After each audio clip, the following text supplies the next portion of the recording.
رحمن رحمن ساعدني يا رحمن اشرح صدري قرآن املأ قلبي قرآن واسق حياتي قرآن لله لله يهفو آملي لله ولحفظ كتاب الله من أول بسم الله للختم وللرضوان. السلام عليكم ورحمة الله وبركاته. أعوذ بالله من الشيطان الرجيم. بسم الله الرحمن الرحيم. الطلاق مرتان فإمساكم بمعروف أو تسريح بإحسان ولا يحل لكم أن تأخذوا مما آتيتموهن شيئا إلا أن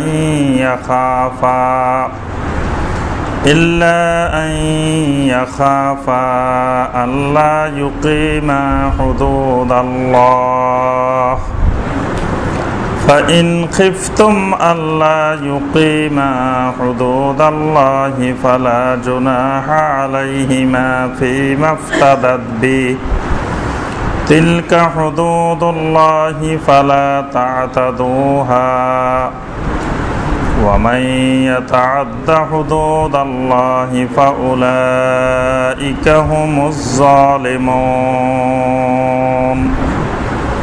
اللهم صل على محمد وعلى آل محمد كما صليت على إبراهيم وعلى آل إبراهيم إنك حميد مجيد. اللهم بارك على محمد وعلى آل محمد كما باركت على إبراهيم وعلى آل إبراهيم إنك حميد مجيد. সম্মানিত ওলামায়ে কেরাম, দূরের এবং কাছের সম্মানিত ভাই ও বোনেরা, আল্লাহ সুবহানাহু ওয়া তাআলার দরবারে কোটি কোটি শুকরিয়া যে আল্লাহ রাব্বুল আলামিন আমাদেরকে দীর্ঘ এক সপ্তাহ পরে শুক্রবার সলাতুল মাগরিবের পর নদ্দা সরকার বাড়ি জামে মসজিদে বসে আল্লাহ রাব্বুল আলামিনের নাজিলকৃত কোরআনে মাজিদ থেকে কয়েকটি আয়াতে কারিমার সংক্ষিপ্তভাবে তাফসির করার এবং শোনার তৌফিক দিয়েছেন।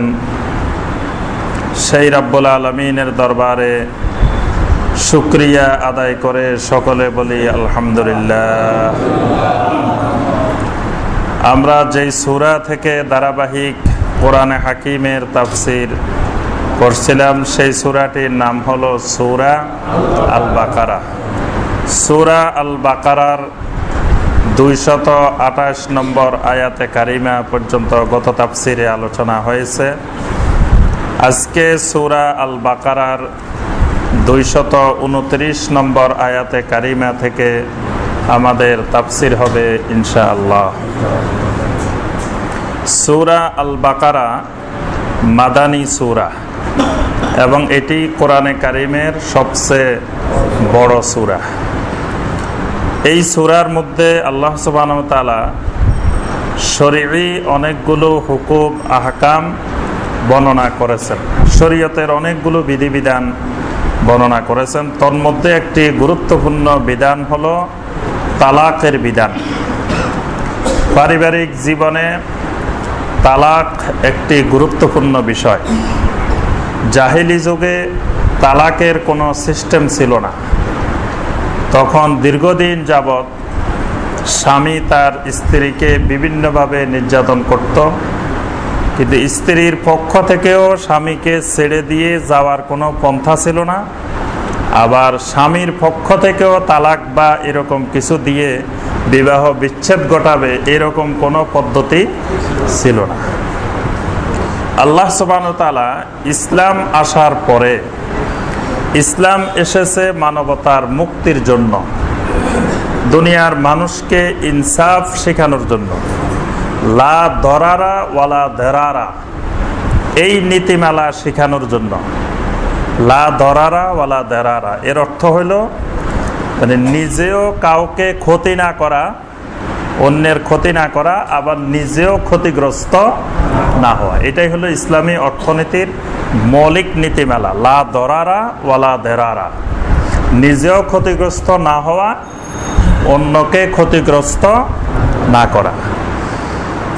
ইসলাম যখন এই ইনসাফের নীতিমালার ভিত্তিতে প্রতিষ্ঠিত হয়, তখন পারিবারিক জীবনে স্বামী অথবা স্ত্রী যে কোনো একজন যাতে এই ক্ষতির শিকার না হয়, জুলুমের শিকার না হয়, এই জন্য আল্লাহ সুবহানাহু ওয়া তাআলা তালাকের ব্যবস্থা করলেন। আবার একবারেই যদি তালাকের ব্যবস্থা করতেন, তাহলে পরবর্তীতে পারিবারিক জীবন নিয়ে তাদের হয়তো সারা জীবন এটা নিয়ে আফসোস করতে হতো, বিভিন্ন ধরনের সমস্যার সম্মুখীন হতে হতো। এই জন্য আল্লাহ সুবহানাহু ওয়া তাআলা একবারে তালাকের পদ্ধতি আবর্তন না করে 3 বার তালাক দেওয়ার সিস্টেম চালু রাখলেন। তাহলে একবার দেওয়ার পরে এক তালাকে রেজিই হবে। 3 মাস 3 হায়েজ পর্যন্ত ইদ্যত পালন করবে। এই ইদ্যতের ভিতরে স্বামী ইচ্ছা করলে যদি তাদের মধ্যে মীমাংসা হয়ে যায়, যেই উদ্দেশ্যে যেই কারণে তালাক, সেই বিষয়টা যদি মীমাংসা হয়ে যায়, তাহলে সেই ইদ্যতের মধ্যে নিয়ে আসবে, রাজাআত করবে। বা ইদ্যতের মধ্যে রাজাআত না করলেও, ইদ্যত পার হয়ে গেলেও আবার নতুন করে বিবাহ বন্ধনে আবদ্ধ হইতে পারবে। এখন দেখা গেল আবার দ্বিতীয়বারও আল্লাহ পাক তালাক দেওয়ার সুযোগ রেখেছেন। সর্বশেষ চূড়ান্তভাবে তৃতীয়বার তালাক দেওয়ার মাধ্যমে তাদের দাম্পত্য জীবনের অবসান ঘটবে। তো এই যে দীর্ঘ সময় আল্লাহ পাক সুযোগ রেখেছেন, এই জন্য সুযোগ রেখেছেন যাতে পরবর্তীতে এটা নিয়ে আর তাকে কোনো ধরনের চিন্তা ভাবনা, আফসোস করতে না হয়। আবার স্বামী তালাক যদি না দেয়, তো স্ত্রীও স্বামীকে ছেড়ে দিয়ে যাওয়ার পন্থা আল্লাহ পাক রেখেছেন। সেটার নাম হলো খোলা। খোলার বিধানও আল্লাহ পাক দিয়ে দিলেন। আবার তালাকে তাফওয়ীদের বিধানও আল্লাহ সুবহানাহু ওয়া তাআলা দিয়েছেন। এই যে তালাকের পদ্ধতিগুলো, কেউ যদি তালাকের পদ্ধতিগুলো না মানে, আল্লাহ পাক তালাক দেওয়ার জন্য দীর্ঘ 1 বছর সময় নির্ধারণ করলেন। কারণ তালাকের সব প্রক্রিয়াগুলো শেষ করতে কমপক্ষে 1 বছর সময় লাগবে। তো 1 বছরের মধ্যে তালাক না দিয়ে আপনি 1 বছরের পুরা কাজটা 1 মিনিটে সারাই ফেলছেন। 1 বছরের কাজ 1 মিনিটে কমপ্লিট। এরকম তালাকের নাম হলো তালাকে বেদিই। তালাক 2 প্রকার। তালাকের বিভিন্ন প্রকারভেদ আছে। তোর মধ্যে এক ধরনের প্রকারভেদ হলো তালাক 2 প্রকার, তালাকে বেদিই, তালাকে সুন্নি। একটা হলো সুন্নতি তালাক, আর একটা হলো বেদাতি তালাক। সুন্নতি তালাক হলো যেভাবে আল্লাহ সুবহানাহু ওয়া তাআলা যে পদ্ধতি দিয়েছেন তালাকের, এই পদ্ধতিতে তালাকের রাস্তায় আগানো, এটা হলো তালাকে সুন্নি, এটা সুন্নতি তালাক।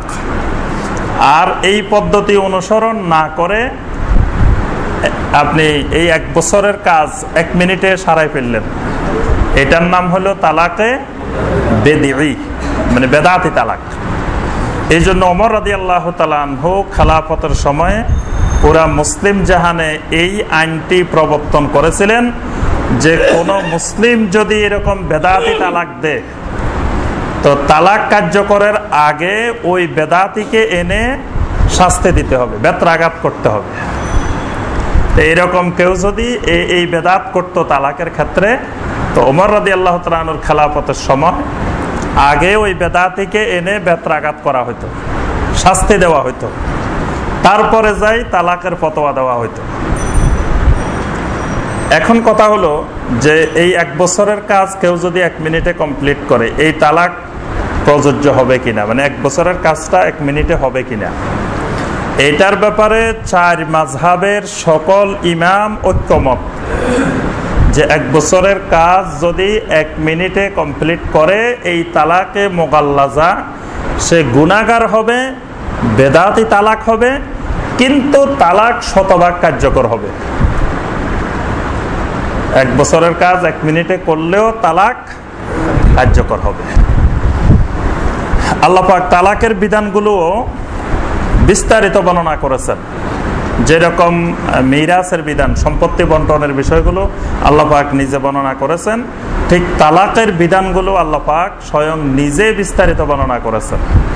সূরা আল বাকারার মধ্যে অনেকগুলো বিধান বর্ণনা করেছেন। আবার সূরা আত-তালাক, তালাক নামে একটা সূরাও আল্লাহ পাক কোরআনে কারিমে নাজিল করেছেন। আল্লাহ পাক বলেন আত-তালাকু মাররাতান, তালাক হলো 2 বার। তাহলে আমরা বলি যে তালাক 3 বার, আল্লাহ পাক বলতেছেন আত-তালাকু মাররাতান, তালাক 2 বার। অর্থাৎ তালাক 2 বার, তালাক 3 বার, দুইটাই ঠিক আছে। 2 বার তালাক দিলে ফিরিয়ে আনার সুযোগ আছে, 3 বার তালাক দিলে আর ফিরিয়ে আনার সুযোগ নাই। এই জন্য আল্লাহ পাক বলছেন আত-তালাকু মাররাতান, তালাক হলো 2 বার, মানে 2 বার তালাক দিলে তুমি ফিরিয়ে আনার সুযোগ আছে। 3য়বার দিলে আর ফিরিয়ে আনার কোনো সুযোগ, কোনো রাস্তা খোলা নাই। ফাইমসাকুম বিমারুফিন আও তাসরিহুম বিইহসান, তালাক 2 বার। এরপরে তুমি ইচ্ছা করলে ফাইমসাকুম বিমারুফ, মারুফ পদ্ধতিতে, ন্যায় পদ্ধতিতে তুমি স্ত্রীকে রেখে দাও। আও তাসরিহুম বিইহসান, অথবা ইহসানের সাথে সুন্দরভাবে বিদায় করে দাও। যদি তুমি রাখতে না চাও তোমার স্ত্রীকে, তাহলে মারুফ পদ্ধতিতে রাখো। রাখার ইচ্ছা থাকলে মারুফ পদ্ধতিতে রাখো, মানে ইনসাফের সাথে রাখো। আর যদি বিদায় করার ইচ্ছা থাকে তাও তাসরিহুম বিইহসান, ইহসানের সাথে বিদায় করো। ওয়ালা ইয়াহিল্লু লাকুম আন তাখুযু মিম্মা আতাইতুমুহুন্না শাইআন ইল্লা আন ইয়াখাফা আল্লা ইউকিমা হুদুদাল্লাহ, যদি আল্লাহর হুদুদ, আল্লাহর সীমারেখা রক্ষা হবে না এই আশঙ্কা যদি করো, এই আশঙ্কা ছাড়া অন্য সকল অবস্থায় তোমরা তোমাদের স্ত্রীদেরকে যা কিছু দিয়ে দিয়েছ ইতিপূর্বে, ওয়ালা ইয়াহিল্লু লাকুম আন তাখুযু, তাদের থেকে সেগুলো নিয়ে নেওয়া তোমাদের জন্য হালাল নয়। তালাকের আগে তাদেরকে যা কিছু দেওয়া হয়ে গিয়েছে সেখান থেকে কোনো কিছু তোমরা ফেরত নেওয়া তোমাদের জন্য হালাল নয়। ইতিপূর্বে যে সকল হাদিয়া, হয়তো স্বর্ণ দিয়েছ, তাকে অলংকার দিয়েছ, কাপড় চোপড় দিয়েছ, আরো কিছু জিনিসপত্র দিয়েছ, এই সকল জিনিসপত্র ফিরিয়ে নেওয়া তোমাদের জন্য হালাল হবে না। আল্লাহ রাসূল সাল্লাল্লাহু আলাইহি ওয়াসাল্লাম বলছেন যে এই ফিরিয়ে নেওয়া হবে ওই কুকুরের মতো, যেই কুকুর বমি করে আবার নিজের বমি নিজে খায়। হাদিয়া দিয়ে কাউকে আবার হাদিয়া ফেরত নেওয়া, এটা স্ত্রীর ক্ষেত্রেও অন্যদের ক্ষেত্রেও। স্ত্রীকে হাদিয়া দিয়ে ফেরত নেওয়া যাবে না, অন্য কোনো ভাইকেও হাদিয়া দিয়ে আবার হাদিয়া ফেরত নেওয়া যাবে না। হাদিয়া দিয়ে হাদিয়া ফেরত নেওয়া হলো বমি করে বমি খাওয়ার মতো। فإن خفتم ألا يقيما حدود الله فلا جناح عليهما فيما افتدت به, তবে যদি তোমরা আশঙ্কা করো যে আল্লাহর হুদুদ রক্ষা করতে পারবে না, তাহলে ওই স্বামী স্ত্রীর উপরে কোনো গুনাহ নাই। ফিমা ইফতাদাত বিহি, যদি স্ত্রী ফিদিয়ার মাধ্যমে স্বামীর থেকে তালাকটা কিনে নেয়, তালাক কেনা বেচা হয়, মানে স্বামী 3 তালাকের মালিক, স্বামী বলতেছে যে আমি 1 তালাকও দিব না, আল্লাহ পাক স্ত্রীকে বলতেছেন যে তুমি কিছু ফিদিয়া দিয়ে স্বামীকে, স্বামী তালাক দিচ্ছে না কেন, না দেওয়ার পিছনে একটা ভয় আছে। ভয় হলো কি না, মোহরানাটা তালাক দিলেও দিতে হবে, না দিলেও দিতে হবে। আপনি মোহর তো তালাক দিলেও দেওয়া লাগবে, তালাক না দিলেও দেওয়া লাগবে। মোহর তো ফরজ, এটা সর্ব অবস্থায় দিতে হবে। এখন স্বামী মনে করতেছে যে আমার এই স্ত্রী চলে গেলে আমার সংসার চলবে কিভাবে, আমার ছেলে মেয়ে থাকবে কিভাবে, এই আশঙ্কায় স্বামী তালাক দিচ্ছে না, তালাকের ভয়ে না। আমাদের সমাজে এখন তালাক দেয় না মোহরের ভয়ে, কিন্তু কোরআন এখানে মোহরের ভয়ের কথা বলে নাই। কারণ মোহর তো তাকে তালাক হইলেও দেওয়া লাগবে, তালাক না হইলেও দেওয়া লাগবে। এখানে ভয়টা হলো মানে স্বামী মনে করতেছে যে আমার ছেলে মেয়েরা কোথায় যাবে, আমার সংসার কিভাবে চলবে, এই আশঙ্কায় তালাক দিচ্ছে না। তাহলে কিন্তু স্ত্রী চাচ্ছে যে স্বামী যে ছেলে মেয়ে যেদিকে যাবে যাক, তার সংসার যেদিকে যাবে, আমার এই বাড়িতে থাকা সম্ভব না। তখন আল্লাহ পাক বলতেছেন ফি মাফতাদাত বিহি, স্ত্রী স্বামীকে কিছু ফিদিয়া দিয়ে তালাক নিতে পারবে। এবং স্ত্রী যদি ফিদিয়া দেয়, স্বামীর উপরে তালাক দেওয়া ফরজ, মানে স্বামী না দিয়ে পারবে না। আচ্ছা, এখন ফিদিয়া দেওয়ার, ফিদিয়া কত দিবে আল্লাহ সুবহানাহু ওয়া তাআলা এটার সীমানা নির্ধারণ করেন নাই যে এত টাকা দিতে হবে বা এটা দিতে হবে ওইটা দিতে হবে, এইরকম কোনো কিছু আল্লাহ সুবহানাহু ওয়া তাআলা নির্ধারণ করেন নাই।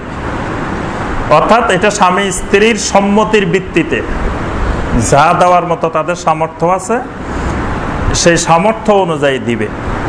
এখন স্বামী বলতেছে ফিদিয়া দিলেও তালাক দিবে না, এরপরে স্ত্রী কি করবে? স্ত্রী আদালতের শরণাপন্ন হবে।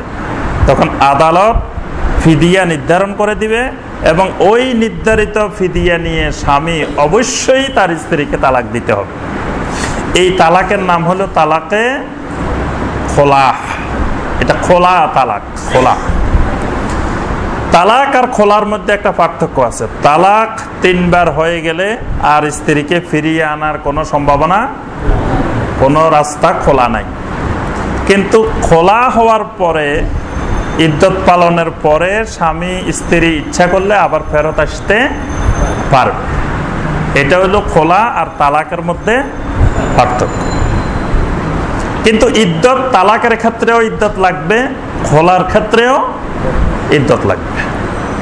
তিলকা হুদুদুল্লাহি ফালা তা'তাদুহা, এগুলো হলো আল্লাহর সীমারেখা, খবরদার আল্লাহর সীমারেখা তোমরা লঙ্ঘন করিও না। ওয়ামান ইয়াতাআদ্দা হুদুদাল্লাহি ফাউলাইকা হুমুজ জালিমুন, যারা আল্লাহর হুদুদ, আল্লাহর সীমারেখা লঙ্ঘন করবে তারাই হলো আসল জালেম। ফাউলাইকা হুমুজ জালিমুন, আল্লাহ পাক বলেন আল্লাহর হুদুদ যদি কেউ সীমা লঙ্ঘন করে, আল্লাহর হুদুদ বলতে কি? আল্লাহর হুদুদ হলো, আল্লাহ রাসূল বলেন ইন্না লিকুল্লি মালিকিন হিমা ওয়া হিমাল্লাহি মাহারিমুহু, প্রত্যেক রাজা বাদশাদের একটা রাষ্ট্রীয় সীমানা আছে, আল্লাহরও একটা সীমানা আছে। সেই সীমানা হলো মাহারিমুহু, আল্লাহ পাক যে সকল জিনিস হারাম করেছেন সেটা হলো আল্লাহর সীমারেখা।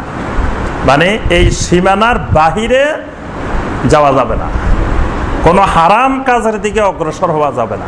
সেটাই হলো আল্লাহর সীমানা লঙ্ঘন করা, এটাই হুদুদুল্লাহ। ফাইন তাল্লাকাহা ফালা তাহিল্লু লাহু মিন বাদু হাত্তা তানকিহা যাওজান গায়রা। এই 230 নম্বর আয়াতটার পৃথিবীর মধ্যে সবচেয়ে বেশি অপব্যাখ্যা এবং এই আয়াতটা সবচেয়ে জুলুমের শিকার এই বাংলাদেশে। 230 নম্বর আয়াত, এই আয়াতের দলিল দিয়ে, এই আয়াতের অপব্যাখ্যা করে আমাদের দেশে হিলা বিয়া চালু হয়েছে। হিলা বিয়া হয় না? এবং কিছু কিছু ফাঁথা আছে সমাজে যারা হিলা বিয়ের জন্য এই ব্যবসা করে। আল্লাহ রাসূল সাল্লাল্লাহু আলাইহি ওয়াসাল্লাম বলছেন আলা উখবিরুকুম আনিত তাইসিল মুস্তাআর, আমি কি তোমাদেরকে ওই ভাড়াটে ফাঁঠাগুলা সম্পর্কে জানাবো না? এটা আমি ফাঁঠা বলি নাই, ফাঁঠা বলছেন কে? আল্লাহ রাসূল সাল্লাল্লাহু আলাইহি ওয়াসাল্লাম। আমি কি তোমাদেরকে ওই ভাড়াটে ফাঁঠাগুলা সম্পর্কে জানাবো না? সাহাবায়ে কেরাম বলেন অবশ্যই ইয়া রাসূলুল্লাহ। আল্লাহ রাসূল বলেন এরা হলো লাআনাল্লাহু ওয়াল মুহাল্লিল লাআনাল্লাহুল মুহাল্লিলা ওয়াল মুহাল্লিলা লাহু। নবী সাল্লাল্লাহু আলাইহি ওয়াসাল্লাম বলেন, এরা হলো মুহাল্লিল, যারা হিলা বিয়া করে, এরা হলো বাড়াটে ফাঁটা, মানে টাকার বিনিময়ে, চুক্তির বিনিময়ে, কোনো কিছুর বিনিময়ে এরা বিয়ে করে পরের দিন তালাক দিয়ে দেয়। এগুলো হলো বাড়াটে ফাঁটা। নবী সাল্লাল্লাহু আলাইহি ওয়াসাল্লাম বলেন, লাআনাল্লাহুল মুহাল্লিলা ওয়াল মুহাল্লিলা লাহু। যারা এই হিলা বিয়ে করে এবং যাকে দিয়ে করায়, যে করায়, মানে যে স্বামী তাকে দিয়ে করাচ্ছে আর যে করতেছে, দুইজনের উপরেই আল্লাহ সুবহানাহু ওয়া তাআলা লানত। তাহলে এই জাতীয় হিলা বিয়ে ইসলামে নাই। ইসলামের বিয়ে হবে মুহসানাত। বিয়ের একটা লক্ষ্য উদ্দেশ্য থাকবে। লক্ষ্য উদ্দেশ্য হবে নিজেকে পুত পবিত্র রাখা। নিজেকে, স্বামী নিজেকে পুত পবিত্র রাখবে, স্ত্রী নিজেকে পুত পবিত্র রাখবে সকল প্রকার ময়লা আবর্জনা থেকে, জেনা, ব্যভিচার, অশ্লীলতা, এগুলো থেকে পবিত্র রাখবে। এটা একটা বিবাহের অন্যতম উদ্দেশ্য। আরেকটা উদ্দেশ্য হলো আল্লাহর দিন পালনে একজন আরেকজনের পরিপূরক হবে, সহায়ক হবে। এখন কেউ যদি বিয়ে করে যে আমি প্রতি মাসে একটা বিয়ে করব, 1 মাস রাখবো, আবার 1 মাস পরে তালাক দিব, আবার 1 মাস পরে নতুন আরেকটা করব, এইভাবে করতে থাকবো, তাহলে ওই বিবাহ, এটাকে ইসলামী শরীয়তের ভাষায় বিবাহ বলা হয় না। এটা তো বিবাহের সময় তার উদ্দেশ্য হলো যে তালাক দিয়ে দিবে। কিন্তু বিবাহের উদ্দেশ্য হবে এটা স্থায়ী হবে, শুধু দুনিয়াতে স্থায়ী না, এটা জান্নাত পর্যন্ত স্থায়ী। জান্নাতেও স্বামী স্ত্রী একসাথে থাকবে। তাহলে এই বিয়ে তো শুধু দুনিয়ার জন্য না, এটা জান্নাতের জন্য, আখিরাতের জন্য। এখন বিবাহের সময় যদি চুক্তি হয় যে তুমি আজকে বিয়ে করবা, কালকে আবার তালাক দিয়ে দিবা, তাহলে তোমাকে এত টাকা দেওয়া হবে, এই জাতীয় বিয়ে ইসলামে জায়েজ নেই। এরা আবার কোনো আমাদের সম্মানিত আলেমদের থেকে তারা ফতোয়া নিয়ে আসে।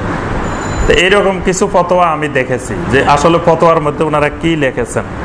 ফতোয়ার মধ্যে এই আয়াতটা লিখেছেন, এই 230 নম্বর আয়াত।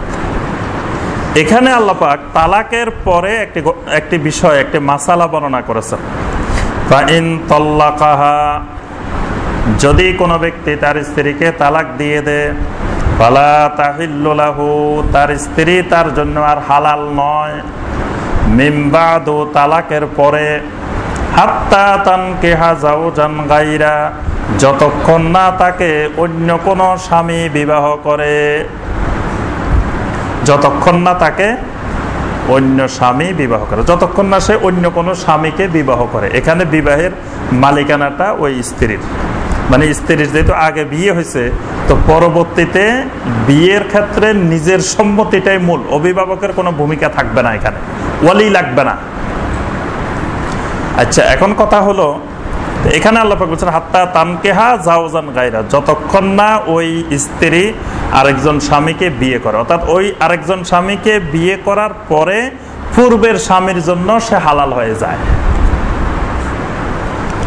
পূর্বের স্বামীর জন্য হালাল হয়। তাহলে পরবর্তীতে তার বিয়ে হয়েছে, ধরেন 3 তালাক হয়েছে, 3 তালাকের পরে তার ইদ্যত পালন হইল 3 মাস, ইদ্যত পালনের পরে তার আরেক জায়গায় বিবাহ হয়েছে, কিন্তু ওই বিবাহ হয়েছে কোনো যোগ সাজসে না, স্বাভাবিকভাবে তারা স্থায়ীভাবে থাকার জন্য বিয়ে হয়েছে। কিন্তু দেখা গেল কিছুদিন পরে কোনো কারণে আবার তাদের মধ্যে 2 বছর পরে, 5 বছর পরে, 10 বছর পরে কোনো কারণে আবার তালাক হয়ে গেছে। তাহলে এই তালাকের পরে এবার যদি ওই আগের স্বামী তাকে নিতে চায়, বিবাহ করতে চায়, তাহলে বিবাহ করা বৈধ, হালাল। এইটা তো হবে লক্ষের মধ্যে হয়তো কোনো জায়গায় 1টা বা 2টা, এটা হঠাৎ করে কোনো জায়গায় ঘটতে পারে, কারণ সব স্বামী তো আর মারাও যাবে না, সব স্বামী তালাকও দিবে না। 2-1টা হয়তো এরকম পরবর্তীতে বিবাহ হয়েছে, সেই জায়গায়ও কোনো কারণে তালাক হয়ে যেতে পারে। তো এইটা হলো ভিন্ন বিষয়, এটার সাথে হিলা বিয়ের কোনো সম্পর্ক নাই। হিলা বিয়ে তো এটা চুক্তিভিত্তিক বিয়ে, এই বিয়ের সাথে এই বিয়ের সম্পর্ক নাই। এই আয়াতের অপব্যাখ্যা হলো সেটা। এবং এই হিলা বিয়ে দিয়ে আমাদের সমাজে অসংখ্য, প্রথম কথা হলো হিলা বিয়ের উৎপত্তি হলো নবী সাল্লাল্লাহু আলাইহি ওয়াসাল্লাম বলছেন যেখান থেকে একটা সুন্নত উঠে যাবে সেখানে একটা বেদাতের আবিষ্কার হবে। একটা সুন্নত উঠে যাওয়া মানে ওই জায়গাটা খালি থাকবে না, সুন্নতের জায়গাটা, ওই খালি জায়গাটা পূরণ হয়ে যাবে। কি দিয়ে পূরণ হবে? বেদাত দিয়ে। তো সুন্নতি তালাক যখন উঠে যাবে তখন সেখানে বেদাতি তালাক প্রবর্তন হবে। আবার এক বেদাত অসংখ্য বেদাতকে টেনে নিয়ে আসবে। যখন সেখানে সুন্নতি তালাক উঠে গেছে তো সেখানে আসছে বেদাতি তালাক। বেদাতি তালাক তো দিলেই পরে পস্তাইতে হবে। হঠাৎ করে হয়তো ভাত গরম, তরকারি গরম, ঠান্ডা হয় নাই, মেজাজ খারাপ, তখন স্ত্রীকে তালাক, স্ত্রীর মাকে তালাক, স্ত্রীর 14 গোষ্ঠীকে তালাক, 100 তালাক, 300 তালাক সব দিয়ে দিছে 1 মিনিটে। এটা তো হলো বেদাতি তালাক। ইসলাম তো এই তালাক দেয় নাই, এরকম ব্যবস্থা করে নাই। এখন সেই ইসলামের সাথে ঠাট্টা করে, উপহাস করে, ইসলামকে অবমাননা করে সেই তালাক দিছে। তাহলে তো তাকে পস্তাইতে হবেই, পরবর্তীতে তাকে আফসোস করতেই হবে, বলবে যে আমার মাথা ঠিক ছিল না। তোমার মাথায় তালাক বলার মতো জ্ঞান ছিল, তাহলে মাথা ঠিক ছিল না কেমনে? যেই মাথায় বুঝছে যে তাকে তালাক, তার মাকে তালাক, তার 14 গোষ্ঠী তালাক, এইটা মাথায় জ্ঞান আছে, তো সেই মাথা আবার বেহস হয় কেমনে? তাহলে বোঝা যায় তার জ্ঞান পরিপূর্ণই ছিল তখন। এই জন্য এই জাতীয় মানে বেদাতি তালাক যখন প্রবর্তন হবে তখন এবার বেদাতি তালাককে বৈধ করার জন্য অসংখ্য মিথ্যা প্রতারণার আশ্রয় নেওয়া হয়। আশ্রয় নিয়ে পরে ওই শয়তানি কাজ, ওই ফাঁটার কাজ এবার ফাঁটা খুঁজতে থাকে, যে কোথায় ফাঁটা পাওয়া যায়, বাড়াতে ফাঁটা পাওয়া যায়, ফাঁটা দিয়ে বিবাহ করানো, এগুলো সবগুলো শয়তানি কাজ। মানে এক শয়তানির উদ্ভবের পরে অসংখ্য শয়তানি কাজের সাথে যোগ হয়ে যায়।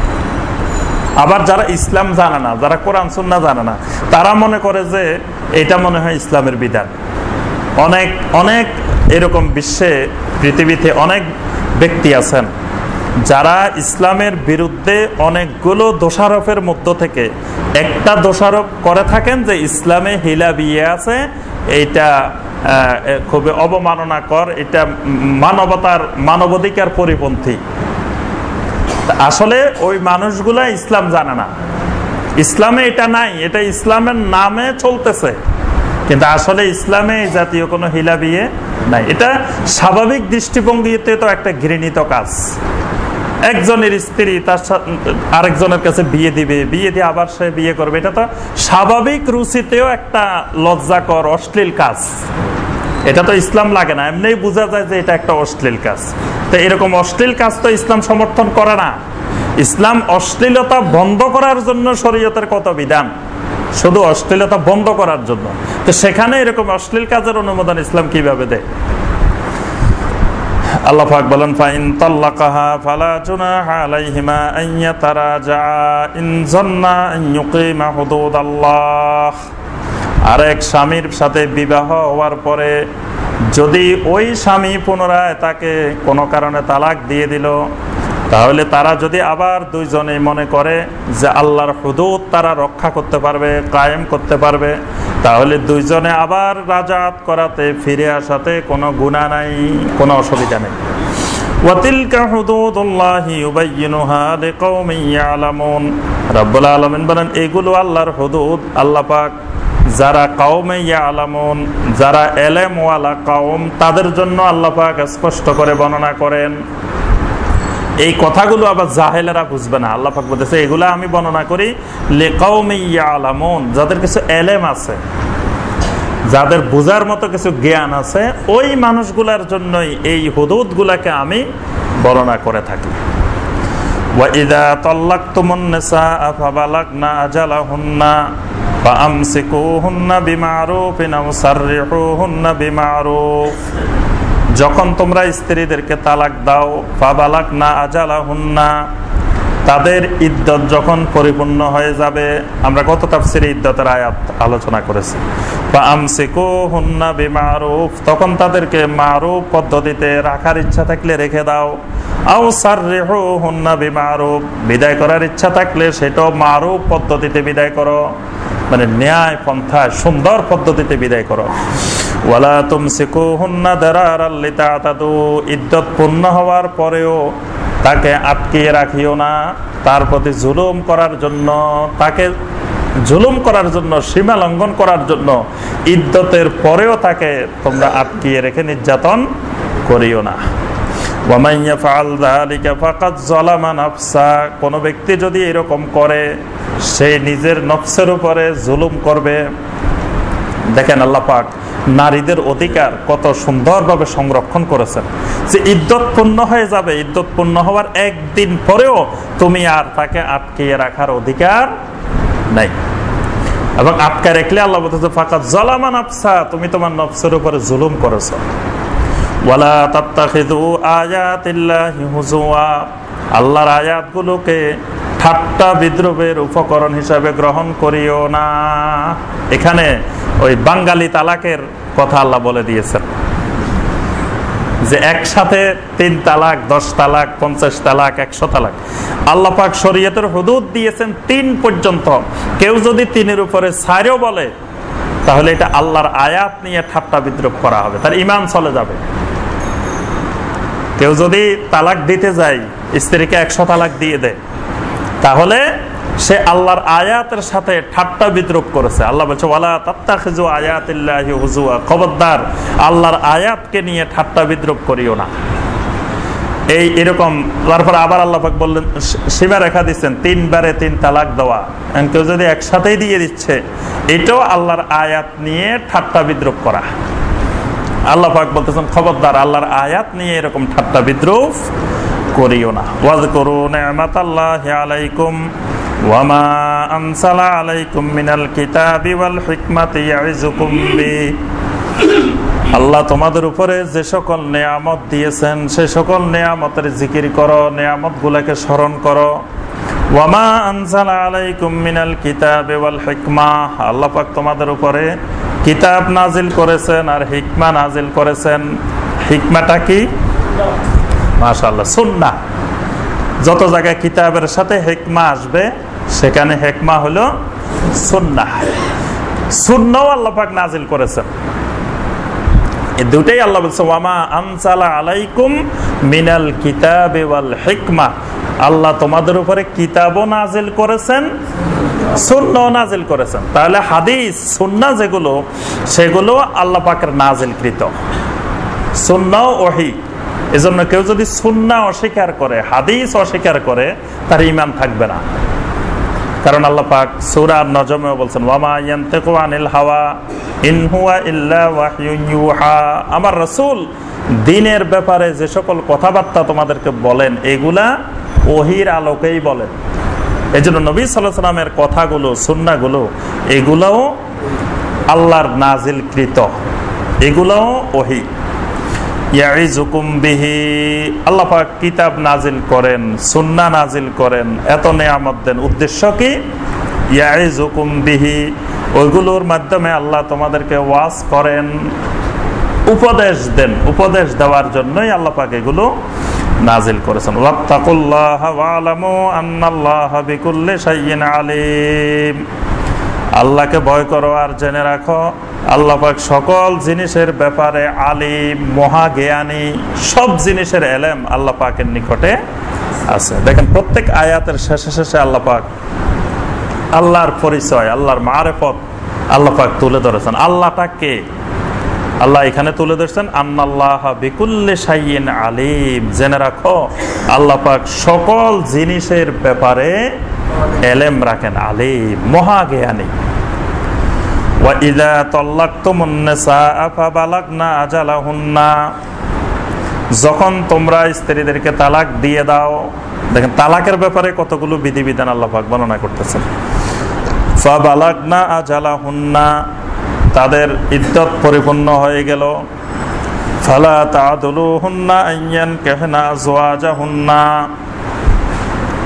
এখন ওই স্ত্রীর অন্য জায়গায় বিয়ে হবে, ওই বিয়ের ক্ষেত্রে তোমরা বাধা সৃষ্টি করিও না। তুমি তালাক দিয়ে দিলা, তালাক দেওয়ার পরে ইদ্যত পালনও শেষ। তো ইদ্যত পালনের পরে তো স্বাভাবিকভাবেই ওই মহিলার অন্য জায়গায় বিয়ে হবে। এখন বিয়ের জন্য আসছে, তুমি যাই বাধা সৃষ্টি করলে, না খবরদার এই মহিলা খুব খারাপ, বিয়ে করা যাবে না। আসলে উদ্দেশ্য হলো এরকম বিয়ে টিয়ে না হলে ঘুরে ঘাড়ে শেষে আবার আমার কাছে আসবে। আল্লাহ পাক বলতেছেন ফালা তাদুলুহুন্না ইয়ানকিহনা আজওয়াজাহুন্না, খবরদার এদের অন্য জায়গায় অন্য স্বামীরা তাদেরকে বিয়ে করার ক্ষেত্রে তোমরা বাধা সৃষ্টি করিও না। ইজা তারাদাউ বাইনাহুম বিল মারুফ, যখন তারা উভয়ের সম্মতিক্রমে সন্তুষ্ট চিত্তে বিয়ে করবে, মারুফ পদ্ধতিতে, মানে নতুন যেখানে বিয়ে হচ্ছে, যখন তাদের উভয়ের সম্মতিক্রমে সুন্দরভাবে বিয়ে হচ্ছে, তখন তোমরা কোনো প্রকারের বাধা সেখানে সৃষ্টি করিও না। যালিকা ইউআযু বিহি মান কানা মিনকুম ইউমিনু বিল্লাহি ওয়াল ইয়াউমিল আখির।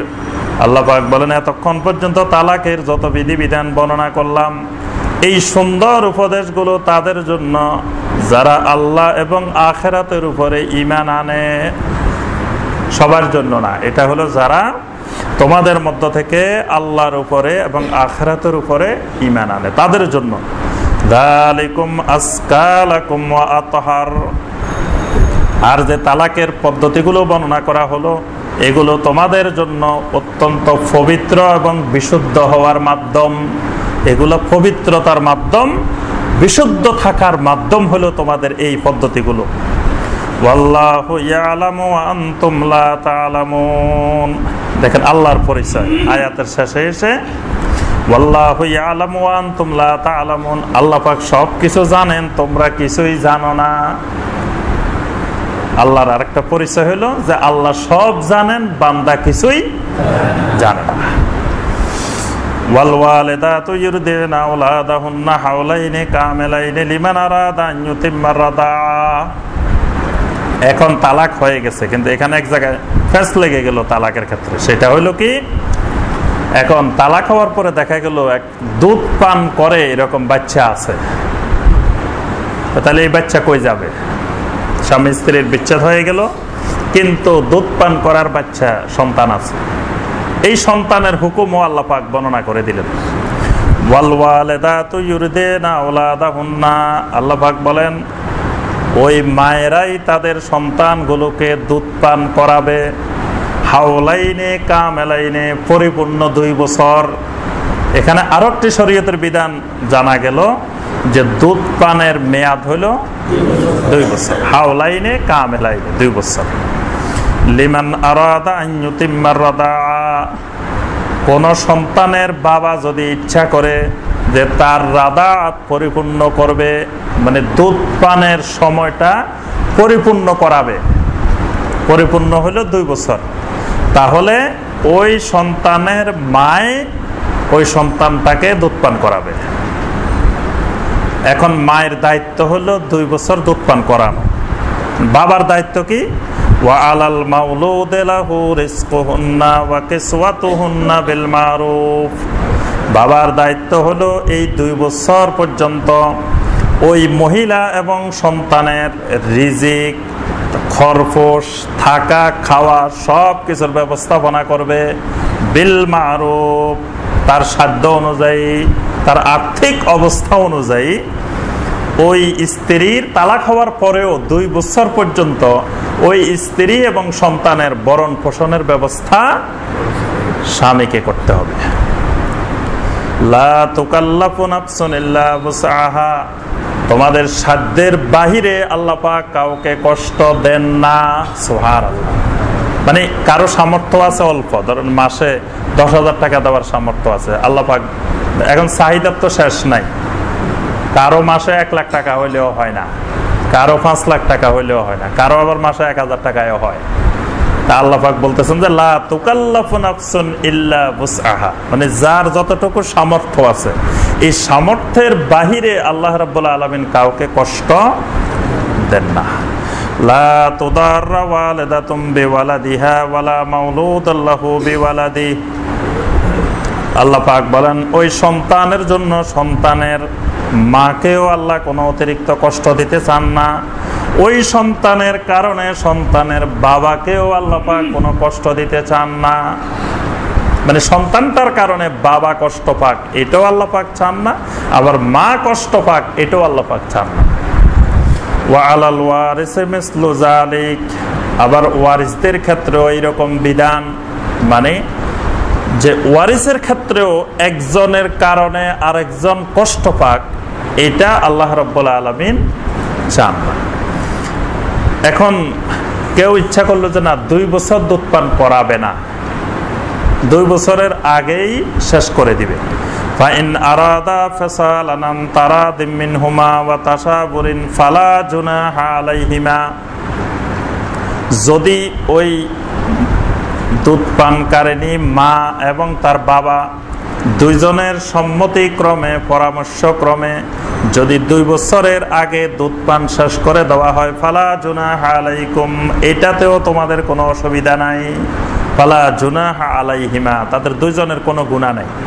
মানে 2 বছর দুধ পান করাবে, সেখানে যদি 1 বছরের মধ্যে শেষ করে দেয়, তবে শর্ত দিয়েছেন আল্লাহ পাক আন তারাদিম মিনহুমা ওয়া তাশাবুরিন, দুইজনের পরস্পর সম্মতিক্রমে এবং সন্তুষ্ট চিত্তে পরামর্শ হইতে হবে, দুইজন রাজি হইতে হবে। একজন যদি বলে যে না আমার ছেলে আমি 2 বছর পান করাবো, আরেকজন যদি বলে যে না 1 বছর করাবো, তাহলে হবে না। দুইজনের সম্মতি হইতে হবে, পরামর্শ হইতে হবে। ওয়াইন আরাদতুম আন তাস্তারদিউ আওলাদাকুম ফালা জুনাহা আলাইকুম, এখন ওই ছেলের ওই সন্তানের বাবা সে বলতেছে যে না এই মহিলারে যখন তালাক দিয়ে দিছি, আমার ছেলেরে আর এই মহিলার দুধ পান করাবো না, আমি অন্য জায়গায় দিয়ে আরেক মহিলারে দিয়ে দুধ পান করাবো। তা আল্লাহ পাক বলতেছে এটাতেও কোনো অসুবিধা নেই। ওয়াইন আরাদতুম, যদি তোমরা ইচ্ছা করো আন তাস্তারদিউ আওলাদাকুম, তোমাদের সন্তানকে অন্য মহিলা দিয়ে অন্য কাউকে দিয়ে দুধ পান করাবে, ফালা জুনাহা আলাইকুম, এটাতেও তোমাদের কোনো অসুবিধা নাই। ইজা সাল্লামতুম মা আতাইতুম বিল মারুফ, যখন ওই মহিলার সাথে যে চুক্তি হবে ওই চুক্তি অনুযায়ী সব কিছু দিয়ে দাও। মানে যে মহিলাকে দিয়ে দুধ পান করাইবা সেই মহিলার সাথে হয়তো তোমার চুক্তি হলো যে প্রতি মাসে 10,000 টাকা করে দিয়ে দিবা, তো এইটা যদি দাও তাহলে আরেক মহিলা দিয়ে দুধ পান করাইলেও তোমার কোনো সমস্যা নাই। ওয়াত্তাকুল্লাহা ওয়া'লামু আন্নাল্লাহা বিমা তা'মালুনা বাসীর। আল্লাহ পাক এই আয়াতের শেষে আসিও আল্লাহর পরিচয় দিচ্ছেন, ওয়াত্তাকুল্লাহ, আল্লাহকে ভয় করো, আল্লাহর তাকওয়া হাসিল করো।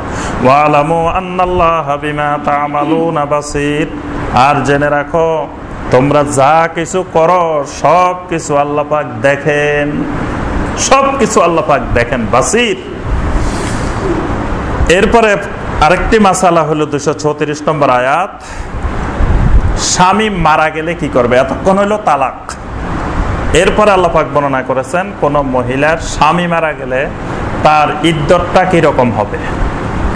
ওয়াল্লাযীনা ইউতাওয়াফাউনা মিনকুম, তোমাদের মধ্যে যখন কেউ মৃত্যুবরণ করবে, ওয়ায়াযারুনা আজওয়াজা, তার স্ত্রী রেখে গেল, ইয়াতারাব্বাসনা বিআনফুসিহিন্না আরবাআতা আশহুরিন ওয়া আশরা, তখন ওই মহিলা 4 মাস 10 দিন তার নিজেকে আবদ্ধ করে রাখবে। মানে স্বামী মারা যাওয়ার পরে স্ত্রীর ইদ্দত হবে 4 মাস 10 দিন। দেখেন কোরআন নির্ধারণ করে দিয়েছে একেবারে আল্লাহ পাক, আসমানি ফয়সালা, আসমান থেকে আল্লাহ পাক নির্ধারণ করে দিয়েছেন যে তার ইদ্দত হবে ওই মহিলার 4 মাস 10 দিন। এখন 4 মাস 10 দিনের মধ্যে হিকমত কি? হিকমত হলো যে যেই মহিলার স্বামী মারা গেছেন এই 4 মাস 10 দিনে স্পষ্ট হয়ে যাবে যে এই মহিলার কোনো সন্তান আছে কিনা। এটা 4 মাস 10 দিনের মধ্যে স্পষ্ট হয়ে যাবে। 4 মাস 10 দিনে যদি বোঝা না যায় যে তার সন্তান আছে, তাহলে পরবর্তীতে যদি তার সন্তান হয় সেটা আগের স্বামীর সন্তান হিসাবে বিবেচিত হবে না। এই জন্য আল্লাহ পাক 4 মাস 10 দিন দিয়েছেন। এই 4 মাস 10 দিন স্ত্রী কি করবেন? এই 4 মাস 10 দিন স্ত্রী নিজের বাড়িঘরে অবস্থান করবেন। প্রথম কথা হলো নিজের স্বামীর বাড়িঘরে অবস্থান করবেন। সেটা যদি ধরেন অনেকে ঢাকা শহরে থাকেন, গ্রামে থাকেন না, তো ঢাকা শহরে থাকতে পারেন। মানে উনি স্বামী থাকা অবস্থায় যেভাবে চারিদিকে ঘোরাফেরা করতেন ওই রকম ঘোরাফেরা করবেন না, ঘোরাফেরা না করে নিজেকে আবদ্ধ করে রাখবেন। আর দ্বিতীয় বিষয় হলো তিনি সাজসজ্জার কোনো বিষয় গ্রহণ করবেন না এই 4 মাস 10 দিন। মানে সাজসজ্জার উদ্দেশ্য হলো স্বামীকে দেখানো, তো স্বামী নেই আর কারা দেখাবে? তা আমাদের দেশে সাজসজ্জার উদ্দেশ্য স্বামীকে দেখানো না, আমাদের দেশে সাজসজ্জার উদ্দেশ্য মানুষকে দেখানো। এই জন্য ঘরে যখন থাকে তখন আমাদের মা বোনেরা সাজগোজ করে না, বাইরে যখন যায় তখন সাজগোজ করে। তার অর্থ হইল সাজগোজটা বাইরের মানুষকে দেখানোর জন্য, স্বামীকে দেখানোর জন্য না। স্বামীকে দেখানোর জন্য হলে ঘরে যখন থাকবে তখন অত্যন্ত সাজসজ্জার সাথে থাকবে, আর বাহিরে যখন যাবে সাজসজ্জাকে লুকাই যাবে, বাইরের মানুষ যাতে না দেখে। তো এখন তার স্বামী যখন মারা গেছে, সাজসজ্জা করে কাকে দেখাবে? এজন্য কোনো সাজসজ্জা গ্রহণ করবেন না। আর প্রয়োজনীয় কাজে তিনি বাড়ি থেকে বের হতে পারবেন, তার চিকিৎসা দরকার, তার অন্য কোনো জরুরি দরকার, বা কেউ মারা গেছে, এসব কাজে তিনি জরুরি প্রয়োজনে বের হতে পারবেন। আর এই 4 মাস 10 দিনের ভিতরে ওই মহিলাকে অন্য কোনো ব্যক্তি বিবাহ করা জায়েজ হবে না, এবং বিবাহের প্রস্তাব দেওয়াও জায়েজ নাই এই 4 মাস 10 দিনের ভিতরে। এটাকে আল্লাহ পাক নির্ধারণ করেছেন যে স্বামী মারা যাওয়ার পরে স্ত্রীর জন্য ইদ্যত। দেখেন, তালাকের ইদ্যতের চেয়ে এই ইদ্যতটা কিছু বেশি। তালাকের ইদ্যতটা 3 মাস 3 হায়েজ, কিন্তু এটা 4 মাস 10 দিন, আরো 1 মাস 10 দিন বেশি। কারণ হলো স্বামী মারা যাওয়া মানে তালাক দেওয়া স্বামী আর মারা যাওয়া স্বামী, 2 স্বামীর মধ্যে বেশ কম আছে। তালাক দেওয়া স্বামীর নামও তো সে আর শুনতে পারে না, খারাপ মানুষ, এই জন্য তালাক দিয়ে দিছে। কিন্তু যে স্বামী তালাক দেয় নাই কিন্তু মারা গেছেন, তাহলে এই স্বামীর জন্য তো তার শোক তো অবশ্যই আছে অন্তর থেকে।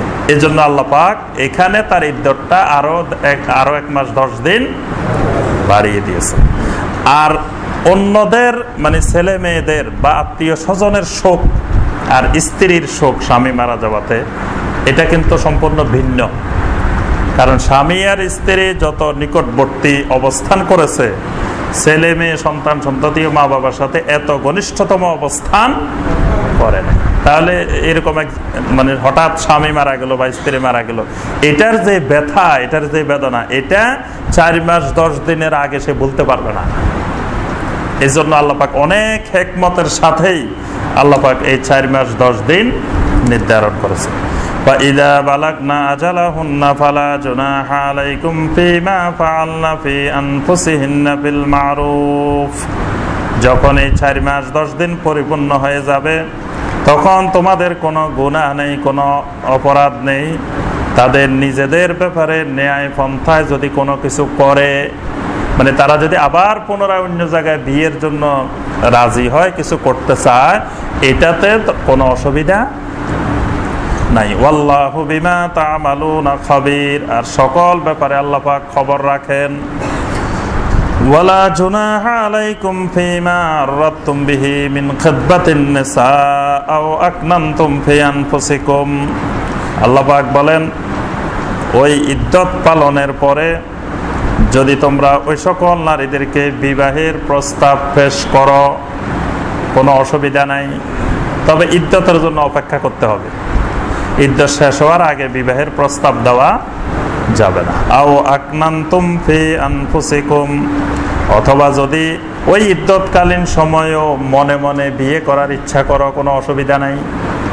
মানে মনে মনে টার্গেট আছে যে এই মহিলাটার ইদ্যত শেষ হলে আমি বিয়ে করব, কিন্তু আল্লাহ পাক বলতেছেন প্রস্তাব দেওয়া যাবে না ইদ্যত পালনকালীন অবস্থায়। কিন্তু মনে মনে যদি গোপনে ইচ্ছা করে, তো এটাতেও কোনো অসুবিধা নেই।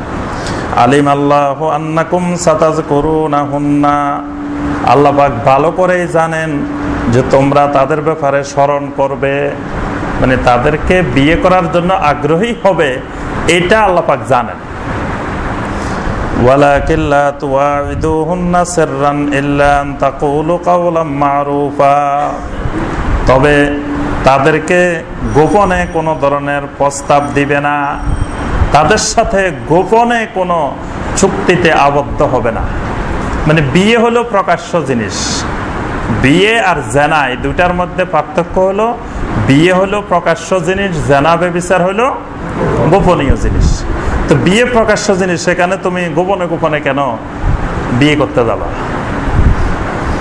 ইল্লা গোপনে গোপনে বিয়ে করতে গেলে বুঝতে হবে এখানে কোনো সমস্যা আছে। অনেক সময় অনেক বিয়ে হয়, দেখবেন যে রাত 1টা 2টায় 3টায় এরকম বিয়ে হয়। তো রাতে 3টায় কেন বিয়ে? সারাদিন সময় পায় নাই, বিয়ে দিনে হয় নাই, রাত্রে 3টার সময় বিয়ে। একবার আমার বাসায় এসছে রাত 3টার সময়, তো হুজুর একটা বিয়ে হবে, আসেন। তা আমি বললাম যে বিয়ে রাতে 3টায় কেন?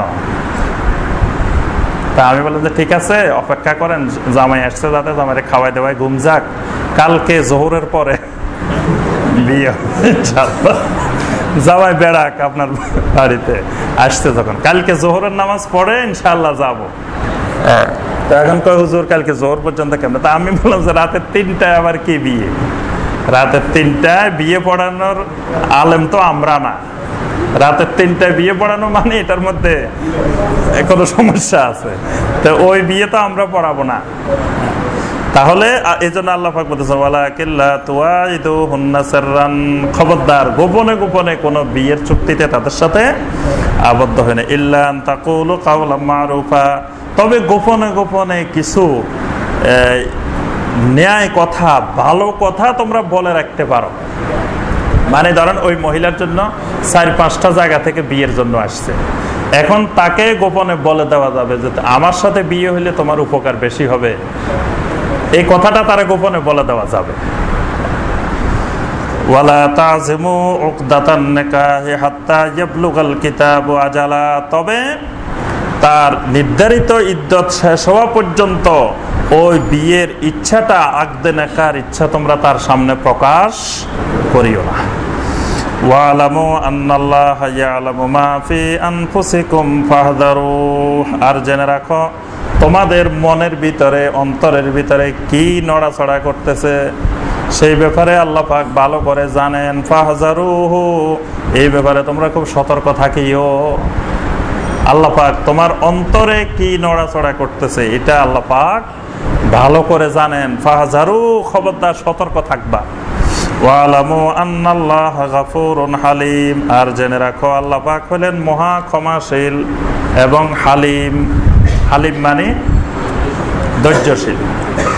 লা জুনাহা আলাইকুম ইন তাল্লাকতুমুন নিসাআ মা লাম তামাসসুহুন্না ওয়া তাফরিদু লাহুন্না ফারিদা।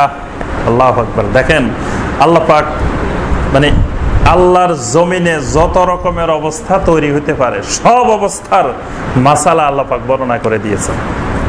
আচ্ছা, এখন এমন জায়গায় তালাকের ঘটনা ঘটলো যেই জায়গায় মোহর নির্ধারণ হয় নাই, মানে মোহর নির্ধারণ হয় নাই। তো মোহর নির্ধারণ ছাড়া কি বিয়ে হয়? হবে। মোহর বিবাহের সময় মোহর নির্ধারণ না করলেও বিয়ে হবে। তখন আজকে বিয়ে হয়েছে, বিয়ে হওয়ার পরে স্বামীর বাড়িতে গেছে, এই স্বামীর বাড়িতে স্বামীর সাথে অবস্থানের পরেই মোহরে মাসাল তার উপরে ফরজ হয়ে যাবে, এটা নির্ধারণ করা লাগবে না। মানে বিয়ের সময় মোহর নির্ধারণ হয় নাই, বিয়ে হয়ে গেছে, বিয়ে হওয়ার পরে যখন সে স্বামীর বাড়িতে যাবে, স্বামীর সাথে সে অবস্থান করবে, এই অবস্থানের সাথে সাথে অটোমেটিক মোহর ফরজ হয়ে যাবে। এখন মোহরের পরিমাণটা কি হবে? পরিমাণটা হবে মোহরে মাসাল। মোহরে মাসাল বুঝেন? মোহরে মাসাল হইল ওই মেয়ের যদি আরো বোনের বিয়ে হয়, আরেক বোনের বিয়ে হয়েছে, ওই বোনের বিয়েতে যা মোহর হয়েছে অটোমেটিক তার সেই মোহর ফরজ হয়ে যাবে, মোহরে মাসাল। এখন বোনের বিয়ে হয় না, তার ফুফুর বিয়ে হয়েছে ওই মেয়ের, ওই ফুফুর বিয়েতে যে মোহর নির্ধারণ হয়েছে ওই মোহর হয়ে যাবে। এইগুলাকে বলা হয় মোহরে মাসাল। মানে মোহর না ধরলে তখন মোহরে মাসাল হয়ে যাবে। তো এখন দেখা গেল মোহর নির্ধারণ হয় নাই, অথবা স্ত্রী এখনো স্বামীর সাথে অবস্থান করে নাই, এই অবস্থায় যদি তালাক হয়ে যায় তাহলে কি করতে হবে? এরকমও ঘটনা ঘটতে পারে, মানে বিয়ে হয়েছে এখনো অবস্থান হয় নাই বা মোহর নির্ধারণ হয় নাই। আল্লাহ পাক বলতেছেন লা জুনাহা আলাইকুম ইন তাল্লাকতুমুন নিসা, যদি তোমরা স্ত্রীদেরকে তালাক দাও এমন অবস্থায় মা লাম তামাসসুহুন্না, তাদেরকে এখনো স্পর্শ করো নাই, আও তাফরিদু লাহুন্না ফারিদা, অথবা তাদের মোহরও এখনো নির্ধারণ করো নাই। ওয়ামাত্তিউহুন্না আলাল মুসি কাদারুহু ওয়া আলাল মুকতিরি কাদারুহু মাতাআম বিল মারুফ হাক্কান আলাল মুহসিনিন।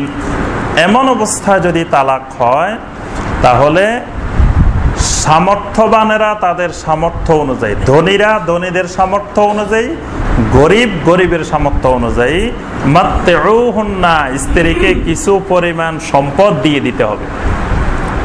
মানে স্পর্শ হয় নাই, মোহর নির্ধারণ হয় নাই, এরকম অবস্থা যদি হয় তাহলে ধনীরা ধনীদের সামর্থ্য অনুযায়ী আর গরিব গরিবের সামর্থ্য অনুযায়ী কিছু সম্পদ উপকরণ স্ত্রীকে দিয়ে দিতে হবে। খালি হাতে বিদায় করা যাবে না।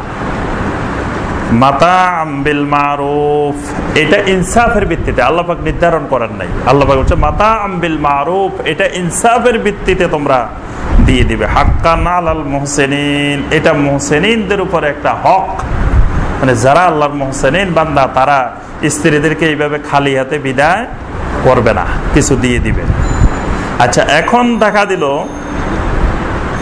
মোহর নির্ধারণ হয়েছে কিন্তু স্পর্শ করে নাই। মোহর নির্ধারণ হয়েছে কিন্তু স্বামীর সাথে অবস্থান হয় নাই, তাহলে এরকম অবস্থা তালাক হলে কি হবে? ওয়া ইন তাল্লাকতুমুহুন্না মিন ক্বাবলি আন তামাসসুহুন্না, যদি তোমরা স্ত্রীদেরকে এমন অবস্থায় তালাক দাও যে অবস্থায় তোমরা তাদেরকে স্পর্শ করো নাই, ওয়াকাদ ফারাদতুম লাহুন্না ফারিদা, কিন্তু মোহর নির্ধারণ করা হয়েছে। আগের ঘটনা ছিল মোহরও নির্ধারণ হয় নাই, এবারের ঘটনা হলো মোহর নির্ধারণ হয়েছে। তাহলে যেই মোহর নির্ধারণ হয়েছে তার অর্ধেক মোহর দিয়ে দিতে হবে। নিসফে মোহর, মোহরের অর্ধেক পরিমাণ দিয়ে দিতে হবে। ইল্লা আন ইয়াফুনা আও ইয়াফু আল্লাযী বিয়াদিহি উকদাতুন নিকাহ, তবে স্ত্রী যদি এর মধ্যে কিছু ক্ষমা করে দেয়, স্ত্রী যদি বলে যে না অর্ধেকও দেওয়া লাগবে না, আরো কমাই দেন, আল্লাহ বলতেছে কোনো অসুবিধা নেই, আল্লাহর কোনো আপত্তি নেই। আবার যার হাতে বিয়ের আক্ত, মানে যিনি গিরা দাতা, আক্ত মানে হলো গিরা দেওয়া, বিয়ের গিরাটা যার হাতে, তো সেই যদি আবার ক্ষমা করে দেয় সেটাও আল্লাহর কোনো আপত্তি নেই। মানে স্বামী যদি কয় দোষী, যা দোষী সবে দিব, অর্ধেক দিব কেন, তা আল্লাহ বলতেছে আল্লাহর এই ব্যাপারে আপত্তি নাই। অর্থাৎ স্বামী ইচ্ছা করলে পুরা মোহর দিয়ে দিতে পারবে, কিন্তু স্ত্রীর প্রাপ্য হলো অর্ধেক মোহর। আবার স্ত্রী যদি মনে করে আমার অর্ধেক দরকার নাই, এই অর্ধেকের অর্ধেক দেন, তাহলে স্ত্রী ক্ষমা করে দিলে এই ক্ষেত্রে ক্ষমা করে দিতে পারবে। আল্লাহ পাক স্বামীদেরকে বলতেছেন, স্ত্রীদেরকে বলে নাই, পুরুষদেরকে বলতেছেন যে হে স্বামীরা, তোমরাই বরং ক্ষমা করে দাও। আকরাবু লিত্তাকওয়া, এটা তাকওয়ার জন্য অধিক নিকটবর্তী, মানে তোমরা পুরা মোহর দিয়ে দাও। যদিও আমি আল্লাহ নির্ধারণ করে দিলাম অর্ধেক, কিন্তু হে স্বামীরা তোমরা পুরাটাই দিয়ে দাও। আকরাবু লিত্তাকওয়া, এটা তাকওয়ার জন্য অধিক নিকটবর্তী, অর্থাৎ তোমরা যদি পুরাটা দিয়ে দাও তোমরা তাড়াতাড়ি মুত্তাকিন হতে পারবা। সুবহানাল্লাহ। ওয়ালা তানসাবুল ফাদলা বাইনাকুম, আর তোমাদের প্রতি আল্লাহর অনুগ্রহকে ভুলিয়ে যেও না। মানে তোমাকে যিনি সম্পদের মালিক বানাইছেন, যে অনুগ্রহ আল্লাহ দিচ্ছেন সেটা তুমি ভুলিও না। যে সম্পদের মালিক তো তুমি না, এই সম্পদের মালিক আল্লাহ পাক। তো তুমি ইচ্ছা করলে তো পুরা মোহরে দিয়ে দিতে পারো। বিয়ে করছো তো পুরা মোহর দেওয়ার উদ্দেশ্যেই। বিয়ের সময় কি নিয়ত ছিল এরকম যে কদিন পরে স্ত্রীর থেকে মাপ লইলো অর্ধেক, আর অর্ধেক দিয়ে দেবো, এরকমও অনেকের নিয়ত থাকে। আমাদের দেশে অনেকেই, মানে আমাদের কাছে অনেকে বিভিন্ন মাসালা জিজ্ঞেস করতে আসে, তো আপনাদের কাছে আবার সবাই বলে না। তা আমাদেরকে অনেকে বলে যে ভাই আমাদেরকে তো স্ত্রী মাফ করে দিছে, তো ভালো কথা। আমি বললাম যে মাফ করে দিছে তো আলহামদুলিল্লাহ, মাফ করে দিছে, সুন্দর কথা। আপনি কাজী অফিস থেকে একটা সুন্দর করে স্টাম্প লিখে নিয়ে আসবেন, এনে ভাবিকে দিবেন, দিয়ে বলবেন যে এখানে স্বাক্ষর করে দাও, তুমি না আমাকে মাফ করে দিছো, তো এখানে লেখা আছে যে আমার স্বামী আমার জন্য মোহর ধরা হয়েছে 10 লাখ টাকা, আমি 10 লাখ টাকা মাফ করে দিলাম। ওই স্টাম্পে ওনার স্বাক্ষরটা লইবেন, স্বাক্ষরটা যদি আমাকে দেখান তো বুঝবো যে আলহামদুলিল্লাহ উনি মাফ করে দিচ্ছেন, আর স্বাক্ষর না থাকলে বুঝবেন যে উনি এখনো মাফ করেন নাই। স্বাক্ষরওয়ালা মাফ কয়জনের আছে? কারো নেই। তো মুখে মুখে যে মাপ, ওই মাপ মাপ নয়। এটা যদি মাপে হয় তো তালাক হইলে আবার দাবি করে কিভাবে? মাপ যদি হয়ে যায় তো তালাক হইলে তো আর পাওয়ার কথা না। এজন্য মোহর নির্ধারণ যেমন লিখিত হয়, মোহর মাপ করলেও সেটাও একই পদ্ধতিতে লিখিত হইতে হবে। মৌখিক পদ্ধতিতে মোহর নির্ধারণও করা যাবে না, আবার মোহর মাপও করা যাবে না। ইন্নাল্লাহা বিমা তা'মালুনা বাসীর, তোমরা যা কিছু করো এই ব্যাপারে আল্লাহ পাক সব দেখেন। হাফিজু আলাস সালাওয়াতি ওয়াস সালাতিল বুসতা ওয়া কুমু লিল্লাহি কানিতিন। এখন তালাকের মাসালা বলতে বলতে যদি আসল জিনিস ভুলে যান, আল্লাহু আকবার। দেখেন আল্লাহ পাক কোরআনে কারিমের এটা বড় বৈশিষ্ট্য, দেখবেন যে কিছু দূর একটা বিষয় আলোচনা করার পরেই আল্লাহ পাক নামাজের কথা বলছেন, আকিমুস সালাহ, সালাত কায়েম করো। এখন তালাকের মাসালা শুনাইতে শুনাইতে নামাজের খবর নাই। দেখবেন তালাকের সালিশ হইতে হইতে, বিচার হইতে হইতে নামাজের ওয়াক্ত কোন দিকে যায় কারো কোনো খবর নাই। এখানে তালাকের মীমাংসা করতেছে। আল্লাহ পাক দীর্ঘ কিন্তু তালাকের আলোচনা করছেন, অনেক লম্বা আলোচনা। এখন তালাকের আলোচনা করতে করতে আমরা ধরেন এখন যে তাফসির শুরু করলাম, তাফসির করতে করতে ফজর পর্যন্ত করে ফেললাম, এশারের ওয়াক্ত চলে গেল তাফসিরের ঠেলায়, যে ফজর পর্যন্ত তাফসির। এরকম তাফসির করে তো যদি নামাজে ভুলে যাই, আল্লাহ পাক দেখেন সাথে সাথে আবার সালাতের কথা স্মরণ করাই দিচ্ছেন। হাফিজু আলাস সালাওয়াত, আমার বান্দারা সালাতের প্রতি যত্নবান হও। ওয়াস সালাতিল বুসতা, খাস করে বিশেষ করে সালাতে বুসতা, মধ্যবর্তী নামাজ। মধ্যবর্তী সালাত কোনটা? এটা নিয়ে অনেক ইখতিলাফ। কেউ বলছেন যে যোহর মধ্যবর্তী, কারণ দিনের মধ্যবর্তী সময় কিন্তু মাঝখানে যোহর। কেউ বলছেন যে আসর, কারণ আসরের আগে দুইটা পরে দুইটা, তাহলে এটা মধ্যবর্তী। আবার কেউ বলছেন যে মাগরিব, মাগরিবও মধ্যবর্তী হয়, দিন এবং রাতের মধ্যবর্তী। আবার ফজরও মধ্যবর্তী, ফজরও কিন্তু দিন এবং রাতের মধ্যবর্তী। আল্লাহ পাক নাম বলেন নাই, আল্লাহ পাক বলছেন ওয়াস সালাতিল বুসতা, মধ্যবর্তী নামাজের ব্যাপারে খুব যত্নবান থাকো। তো এখন সবগুলা অ্যানালাইসিস করলে আমরা স্বাভাবিকভাবে যেটা বুঝতে পারি, এখানে সালাতুল বুসতা ফজরের নামাজ হওয়াটাই বেশি যুক্তিযুক্ত। কারণ ফজরের নামাজ যদি কেউ সঠিক সময়ে আদায় করতে পারে, ফজরের প্রতি যদি যত্নবান বেশি হয়, বাকি 4 ওয়াক্ত তার জন্য সহজ হয়ে যায়। তাহলে এর থেকে বোঝা যায় ফজর সালাতুল বুসতা। তবে অধিকাংশ মুফাসসিরিনে কেরামের মত হলো সালাতুল বুসতা আসরের নামাজ, সালাতুল আসর। কারণ আসরও এমন যে মানে আমরা যে ওই সময়টার মধ্যে কাজে কর্মে ব্যস্ত থাকার কারণে অনেকে এই যে পড়তেছি পড়মো করে করে দেখা যায় সূর্য ডুবে গেছে। এই আসরের প্রতি বিশেষ করে যত্নবান হইলেও বাকি সালাতগুলোর প্রতিও তার যত্নবান থাকে। ওয়াকুমু লিল্লাহি কানিতিন, আর আল্লাহর সামনে কিয়াম করো কানিতিন অবস্থায়। কানিতিন প্রথম কথা হলো কুমু লিল্লাহ, আল্লাহর জন্য দাঁড়িয়ে যাও। তাহলে আপনারা কি কিয়ামি না বেকে আমি? কিয়ামি বেকে আমি বুঝেন? এক সময় আমাদের দেশে খুব বাহাস হইতো, ঝগড়াঝাটি হইতো, মারামারি হইতো, যে এক গ্রুপ হলো কিয়ামি, আরেক গ্রুপ হলো বেকে আমি।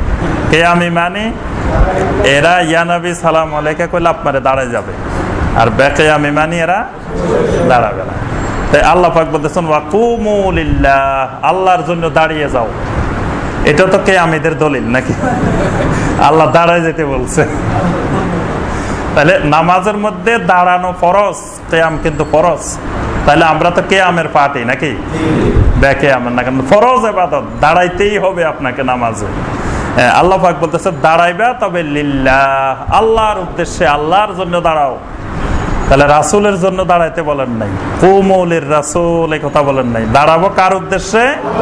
আল্লাহর উদ্দেশ্যে। এই কিয়াম হলো আল্লাহর জন্য। কেমনে দাঁড়াইতে হবে? কানিতিন। কানিতিন, কানিতিন মানে একান্ত অনুগত হয়ে কানেতিন। কানেতিন বুঝতে হলে সহজ পদ্ধতি হলো দোয়ায়ে কুনুতটা অর্থ সহ বুঝে ফেলবেন। দোয়ায়ে কুনুত, দোয়ায়ে কুনুত আছে না? দোয়ায়ে কুনুত কয়টা? কয়েকটা আছে, আমরা তো একটা পারি। আল্লাহুম্মা ইন্না নাস্তাঈনুকা, হে আল্লাহ আমরা সাহায্য চাই একমাত্র আপনার কাছে। তাহলে এটা কানেতিন বান্দার দোয়া। দোয়ায়ে কুনুত মানে কানেতিন বান্দাদের দোয়া। এখন সাহায্য চাই একমাত্র তোমার কাছে। আবার বাবার দরবারে যাই করেন যে বাবা আমার ছেলে দরকার, তো সাহায্য তো বাবার কাছে চাইলেন। আবার আপনি বাবার দরবারে মান্নত করলেন, বাবার দরবারে এই বছর সিন্নি দিমু, গরু দিমু, ছাগল দিমু, তা আপনি তো আল্লাহর জন্য হলো না। এজন্য মানে আপনি তখন কানেতিন হইলেন না। কানেতিন হইলে সাহায্য একমাত্র আল্লাহর কাছে। তারপর আপনি সবগুলো বুঝে নেবেন। ওয়া নাখলাউ ওয়া নাতরুকু মাইয়াবজুরুকা। ওয়া নাখলাউ খোলা করে দিলাম। খোলা, এই যে এতক্ষণ খোলার মাসালা বলছি না, স্ত্রী স্বামীর সাথে খোলা করে না, দোয়ায়ে কুনুতের মধ্যে বলতেছে ওয়া নাখলাউ আমরা খোলা করে ফেললাম, ওয়া নাতরুকু আমরা পরিত্যাগ করলাম, মাইয়াবজুরুকা যারা তোমার নাফরমানি করে। যারা নাফরমানি করে তাদের সাথে খোলা করে ফেললাম, তাদেরকে পরিত্যাগ করে ফেললাম। এখন বের হওয়ার পরে সবচেয়ে বড় বন্ধুত্ব কার সাথে? মাইয়াবজুরুকা, যারা আল্লাহর নাফরমানি করে। তাহলে দোয়ায়ে কুনুত কি মসজিদের বাহিরে না ভিতরে? কুনুত শুধু ভিতরে। ভিতরে কানেতিন, বাহিরে গেলে আর কানেতিনের খবর নাই। এই জন্য কানেতিন কি জিনিস এটা বুঝতে হলে দোয়ায়ে কুনুতটা বুঝতে হবে অর্থ সহ। দোয়ায়ে কুনুতের মধ্যে যে দোয়াগুলা এসেছে এগুলাই হলো কানেতিন বান্দাদের বৈশিষ্ট্য। মানে ওই কাজগুলা যদি আপনার আমার মধ্যে থাকে বুঝতে হবে আমি আপনি কানেতিন বান্দা। الصابرين والصادقين والقانتين والمنفقين والمستغفرين بالأسحار। আল্লাহ পাক বলছেন আল্লাহর বান্দা, বিশেষ বান্দা যারা, তাদের বড় বৈশিষ্ট্য হলো তারা সাবিরিন, তারা সাদিকিন, তারা কানিতিন, তারা মুনফিকিন, তারা মুস্তাগফিরিন বিল আসহার। তো সেখানে একটি বড় বৈশিষ্ট্য হলো কানিতিন। তাহলে সালাতে দাঁড়াইতে হবে কিভাবে? কানিতিন হয়ে দাঁড়াইতে হবে। তাহলে কি নামাজের মধ্যে ঘুমাইবেন দাঁড়ায় দাঁড়ায়? একেবারে কানেতিন হয়ে গেছেন। কানেতিন তো এরকমও না। ওমর রাদিয়াল্লাহু তাআলা একদিন রাস্তা দিয়ে যান, দেখেন যে এক যুবক রাস্তা দিয়ে এমন ভাবে হাঁটতেছে মরার মতো, মানে মনে হচ্ছে রাস্তা দিয়ে পড়ে যাবে। তো ওমর ওই যুবকের ধরছেন হাত, কি ব্যাপার তুমি এরকম করে হাঁটতেছো কেন, রাস্তায় অসুস্থ নাকি? বলে যে না, আল্লাহ পাক বলছেন ওয়া ইবাদুর রহমান আল্লাযীনা ইয়ামশুনা আলাল আরদি হাওনান, যে ইবাদুর রহমান তো তারা যারা রাস্তায় চলাফেরা করে হাওনান, অত্যন্ত নরম হয়ে। তা আমি একটু নরম হয়ে চলতেছি রাস্তায়। এখনো দেখবেন সমাজে এরকম কিছু মানুষ আছে রাস্তায় এরকম একবারে মানে নরম হয়ে চলতেছে, কিন্তু যুবক মানুষ। অথচ তারে দেখলে, যুবক দেখলে শয়তান এবং শয়তানের শক্তি পালাবে রাস্তা থেকে। এখন এমন অবস্থা হয়েছে হেই শয়তানের ভয়ে পালানোর অবস্থা, এরকম হাঁটতেছে। ওমর রাদিয়াল্লাহু তাআলা বলেন, শোনো যুবক, পরবর্তীতে যদি তোমাকে দেখি আমি এরকম হাঁটতে, তোমাকে বেত্রাঘাত করা হবে। তুমি কোরআনের আয়াতের অপব্যাখ্যা করছো। আল্লাহ পাক সেখানে বলছেন ওয়া ইবাদুর রহমান আল্লাযীনা ইয়ামশুনা আলাল আরদি হাওনা, যারা আল্লাহর জমিনে বিচরণ করে ভদ্র হয়ে। এরকম হাঁটতে বলে নাই আল্লাহ পাক, ভদ্র মানুষের মতো। মানে কিছু আছে বখাটে মানুষের মতো, সন্ত্রাসীর মতো, এরকম না। তুমি হাঁটবা, চলাফেরা করবা আল্লাহর জমিনে ভদ্রভাবে, ভদ্র হয়ে। কিন্তু তার অর্থ এই নয় যে তুমি হাঁটতে পারতেছ না, রাস্তায় পড়ে যাইতেছ। কানেতিন মানে ওরকম দুর্বল না। কানেতিন মানে তাওহীদ সুন্নাহ এমন ভাবে তাকওয়া তার ভিতরে এসে যাবে যে সে তার কার্যক্রম, তার কথা সবকিছুতে তাকওয়ার বহিঃপ্রকাশ। এটাকে আল্লাহ বলছেন কানেতিন। আল্লাহ পাক আমাদের সবাইকে কোরআনে কারীমের এই আয়াতগুলোর আলোকে আমল করার তৌফিক দান করুন। আল্লাহ পাক আমাদের সবাইকে, এই তালাক একটি বৈধ কাজ, কিন্তু বৈধ হইলেও এটি নিকৃষ্ট বৈধ কাজ। মানে আল্লাহ পাক চান না যে পরিবারগুলো ভেঙে যাক, কিন্তু একটা নির্যাতন থেকে, অশান্তি থেকে আল্লাহ পাক বাঁচানোর জন্য এই তালাকের বিধানটা দিয়েছেন। এই জন্য আল্লাহ পাক যেন আমাদের কারো পরিবারে এই জাতীয় তালাকের মাসালা দরকার না হয়, আমরা এই দোয়াই করি নাকি তালাকের মাসালার দরকারের জন্য দোয়া করব? তালাকের মাসালা যাতে দরকার না হয়, আল্লাহ পাক যাতে আমাদের পরিবারগুলোকে মহব্বতের পরিবার, শান্তির পরিবার হিসাবে আল্লাহ কবুল করে নিন। আল্লাহ পাক আমাদের সন্তান সন্ততিগুলোকে দিনদার, সলেহীন, নামাজি, পর্দাশীল বানিয়ে দিন। আমাদের মধ্যে যারা অসুস্থ আছেন আল্লাহ পাক সবাইকে সুস্থতা দান করুন। আমিন ইয়া রাব্বাল আলামিন। আসসালামু আলাইকুম ওয়া রাহমাতুল্লাহি ওয়া বারাকাতুহু। আমাদের গত দার্সে হাদিসের প্রোগ্রামে কিছু প্রশ্ন এসেছিল। আমরা বলেছিলাম যে এই প্রশ্নগুলো তাফসিরের দিন আমরা জবাব দেব, ওই দিন সময় ছিল না, তো ওই প্রশ্নগুলোর আমরা আগে উত্তর দিব।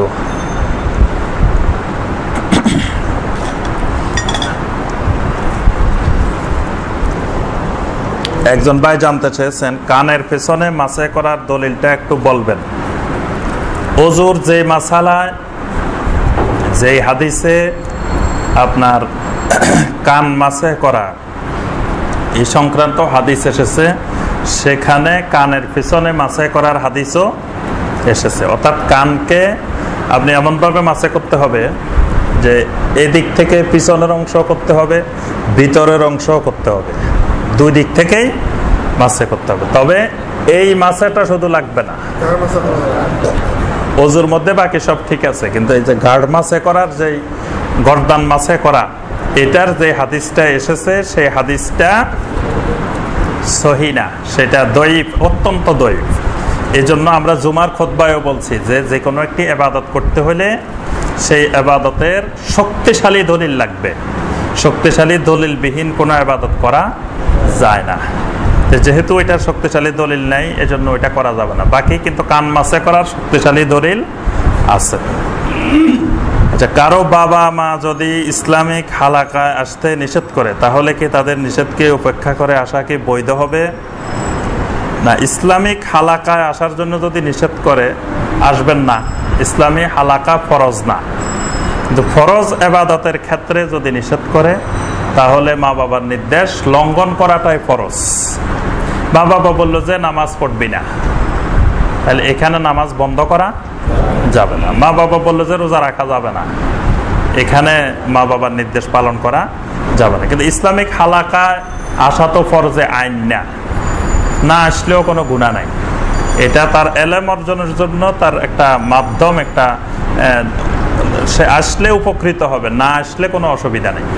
এজন্য এটাতে মা বাবার নির্দেশ যদি নিষেধ হয়, না আসাই ভালো। আমি যদি আসর সালাতের ওয়াক্ত শুরু হওয়া থেকে নিয়ে মাগরিবের ওয়াক্তের মধ্যে 3 কুল 3 বার পড়ি, ফজরের ওয়াক্ত শুরু হওয়া থেকে সূর্য ওঠা পর্যন্ত এই সময় যদি 3 কুল 3 বার পড়ি, তাহলে কি আমি ফজর এবং আসর ফরজ সালাতের পরপর একবার করে 3 বার কুল পড়বো? এটা তো আমরা অনেকবার বলছি, আপনি খেয়াল করলেই বুঝতে পারতেন। সেটি হলো, একটা হলো আল আজকার বাদা সলাতেল মাফরুদা, মানে ফরজ সালাতের পরের জিকির। আরেকটা হলো সকাল সন্ধ্যার জিকির, আরেকটা হলো ঘুমের জিকির। জিকিরটাও আলাদা আলাদা আছে। একটা হলো প্রত্যেক 5 ওয়াক্ত ফরজ সালাতের পরের জিকির। তাহলে আসরের পরে তো আপনি একবার পড়বেনই, এটা আসরের ফরজের সাথে সাথে। ফজরের পরে 3 বার, ফজর আর মাগরিবে তো 3 বার করে, এটা হলো ফরজ সালাতের পরের জিকির। আর যেটা সকাল সন্ধ্যার জিকির, সেটা তো সকালে 3 বার, বিকালে 3 বার, সেটা আলাদা। ফজরের পরে আপনি ফজরের 3 বার, মানে ফরজ সালাতের পরে 3 বার পড়ে ফেলবেন। আর সকালের জিকির যেটা, সেটা আলাদা 3 বার। ঠিক আসরের পরে আসরের সালাতের জন্য একবার, আর বিকালের জিকির, সন্ধ্যার জিকির হিসাবে আপনি সেটা 3 বার। আরেকজন ভাই জানতে চাইছেন 3টি উসিলার একটু বর্ণনা দিলে উপকৃত হব। 3টি উসিলা বলতে সম্ভবত বোঝাতে চেয়েছেন ওই যে ওই হাদিস বানি ইসরাইলের যে 3 ব্যক্তি যে গুহার মধ্যে ঢুকেছিলেন, গুহার মুখ বন্ধ হয়ে গিয়েছিল, তারপরে 3টা উসিলা দিয়ে 3 জন বের হয়েছিল। সেখানে একটা উসিলা ছিল যে মা বাবার খেদমত, একজন বলছিলেন যে আল্লাহ আমি সর্বপ্রথম দুধ দহন করে এনে আমার মা বাবাকে খাওয়াই। তো একদিন এসে দেখি আমার মা বাবা ঘুমাই গেছে আর স্ত্রী ছেলে মেয়ে বসে আছে, কিন্তু আমি সারা রাত মা বাবাকে ঘুম থেকে জাগ্রতও করি নাই আর দুধও খাওয়াই নাই, বাচ্চাদেরকে আগে খেতে দিই নাই। সকালবেলায় আমার মা বাবা ঘুম থেকে উঠেছে, তাদেরকে দুধ পান করানোর পরে গিয়ে আমার স্ত্রী সন্তানদেরকে পান করাইছি। তাহলে এই কাজটা যদি খালেস ভাবে আল্লাহ তোমার জন্য করি, এই নেক আমলের উসিলায় আমাদেরকে আজকে এখান থেকে বের করে দাও। এটা ছিল একটা উসিলা। আরেকটা উসিলা ছিল, দ্বিতীয় ব্যক্তি বলল যে আমার চাচাতো বোনকে আমি পছন্দ করতাম। শেষ পর্যন্ত চাচাতো বোন বলেছিল যে তুমি যদি এত দিনার নিয়ে আসতে পারো আমার সাথে জানা করতে পারবে। আমি ওই দিনার নিয়ে গেলাম। নিয়ে যাওয়ার পরে ওই চাচাতো বোন বলছিল ইয়া আব্দাল্লাহ ইত্তাকিল্লাহ, হে আল্লাহর বান্দা তুমি আল্লাহকে ভয় করো। আমি আল্লাহকে ভয় করার কথা শুনে আর জানা বেবিচারে লিপ্ত হইনি। আল্লাহ এই কাজটা আমি একমাত্র খালেস ভাবে তোমার জন্য করেছিলাম, এই উসিলায় আমাদেরকে এই পাথরটা সরাই দাও। আর তৃতীয় ব্যক্তি বলছিলেন যে তার একজন শ্রমিক ছিল, শ্রমিক যে টাকাটা পাইতো তাকে দেওয়ার পরে সে রাগ করে টাকাটা দিয়ে চলে গেছে। অনেক দিন পরে আবার আসছে, কিন্তু যতদিনে আসছে ততদিনে ওই টাকা দিয়ে একটা বকরি কিনা হলো। ওই বকরি থেকে বিশাল এক বকরির পাল হয়ে গেছে। আসে বলে যে আমার টাকাটা দেন। বলে যে ওই বকরির পাল যা আছে সবগুলা নিয়ে যাও। তো বলে যে আমার সাথে ঠাট্টা করবেন না, আমি পামো 10 টাকা, আমার এখন ছাগল সবগুলা নিয়ে যাও। তখন তিনি বললেন যে শোনো, তুমি যে টাকা পাইতা ওই টাকা দিয়ে আমি একটা বকরি কিনছিলাম, ওই বকরির আজকে এতগুলা হয়েছে, এই পুরা ফালটাই, এই পুরা দলটাই তোমার। তা আমি ইচ্ছা করলে তারা 10 টাকা দিয়ে বিদায় করে দিতে পারতাম, কিন্তু আমি একমাত্র তোমার সন্তুষ্টির জন্য সবগুলা দিয়ে দিয়েছি। এই কাজটা যদি তোমার জন্য করি তাহলে আমাদেরকে এখান থেকে মুক্তি দাও। এই ছিল 3 জন সাহাবীর, এই 3 জন বানি ইসরাইলের দিনদার সালেহীন ব্যক্তির 3টা উসিলা। এজন্য এই হাদিস দ্বারা দলিল হইল যে আমলে সালের উসিলা দিয়ে আল্লাহর কাছে দোয়া করা যাবে। আল্লাহ রাসূল সাল্লাল্লাহু আলাইহি ওয়াসাল্লাম কখন আসরের সালাত আদায় করতেন এবং আমাদের দেশে যে সময় আসরের সালাত আদায় করা হয় তা কিসের ভিত্তিতে করা হয়? নবী সাল্লাল্লাহু আলাইহি ওয়াসাল্লামের আসরের নামাজ এমন সময় করতেন যে সময় আসর আদায় করে আবার মসজিদে কুবায় গিয়ে ওই এলাকার সাহাবীদের সাথে আলাপ আলোচনা করে, দেখা সাক্ষাৎ করে, আবার হেঁটে হেঁটে মসজিদে নববীতে এসে মাগরিব আদায় করতেন। তাহলে এটা থেকে বোঝা যায় কোন সময় আদায় করতেন। বর্তমানে মসজিদে নববীতে যে সময়ে আসর হয় ঠিক নবী সাল্লাল্লাহু আলাইহি ওয়াসাল্লামের সময়ও এই সময়ে আসর হইতো। অর্থাৎ প্রত্যেক বস্তুর ছায়া 1 গুণ হওয়ার পরেই নবী সাল্লাল্লাহু আলাইহি ওয়াসাল্লাম আসর আদায় করতেন। এখনো মসজিদে নববীতে ওই সময়টাতেই আসর আদায় করা হয়। আর যদি আমরা যে সময় আদায় করি দ্বিগুণ হওয়ার পরে, এই দ্বিগুণ হওয়ার পরে আসর আদায় করে কোনো ব্যক্তির পক্ষে হেঁটে মসজিদে কুবায় যাওয়া, মসজিদে কুবা থেকে এসে মাগরিব পড়া এটা অসম্ভব ব্যাপার। এবং আমি এটা পরীক্ষা করে দেখেছি যে মসজিদে নববীতে আসর পড়ে আমি হেঁটে হেঁটে মসজিদে কুবায় গেছি, আবার মসজিদে কুবায় গিয়ে 2 রাকাত নামাজ পড়ে কিছুক্ষণ পরে আবার হেঁটে হেঁটে এখানে আসছি। এখানে আসার পরে মাগরিবের আযান দিয়ে দিছি। তাহলে ওখানে ধরেন আসর হয়েছে তখন 3:30টার দিকে, 3:30, 4:45টার দিকে। তো ওই সময় আসর আদায় করে না গেলে, আপনি যদি আমাদের সময় যদি আসর আদায় করেন তাহলে 5:30টায় আসর আদায় করে আপনি মসজিদে কুবায় হেঁটে হেঁটে যাবেন, আবার হেঁটে হেঁটে মসজিদে কুবা থেকে আসবেন, এটা অসম্ভব। তাহলে ওই হাদিসগুলোর ভিত্তিতে বোঝা যায় নবী সাল্লাল্লাহু আলাইহি ওয়াসাল্লাম ওই 1 গুণ হওয়ার পরেই আসর আদায় করতেন। আর জিবরিল আলাইহিস সালাম 2 দিন নবী সাল্লাল্লাহু আলাইহি ওয়াসাল্লামকে সালাত আদায় শিখিয়েছেন। প্রথম দিন ছায়া 1 গুণ হওয়ার পরেই আদায় করছেন, আর দ্বিতীয় দিন দ্বিগুণ হওয়ার পরে আদায় করছেন। তাহলে একটা দেখাইছেন আউয়াল ওয়াক্ত, একটা দেখাইছেন আখের ওয়াক্ত। তাহলে দ্বিগুণ হওয়ার পরে তো আখের ওয়াক্ত, মানে ওয়াক্তের প্রায় শেষ দিকে। তারাবির সালাত এবং তাহাজ্জুদের সালাত কি এক? এটা ওয়াজিব না সুন্নত? এই তারাবির ব্যাপারে একটু আলোচনা করব আমরা, এটার ব্যাপারে আলোচনা করে শেষ করব। আচ্ছা, আরেকটা প্রশ্ন আছে, সেটা হলো অধিকাংশ মসজিদে দেখা যায় আল্লাহ এবং মুহাম্মদ কাছাকাছি লেখা হয়, এই লেখাটি শিরক হবে কিনা? যদি শিরক হয় ছোট শিরক না বড় শিরক?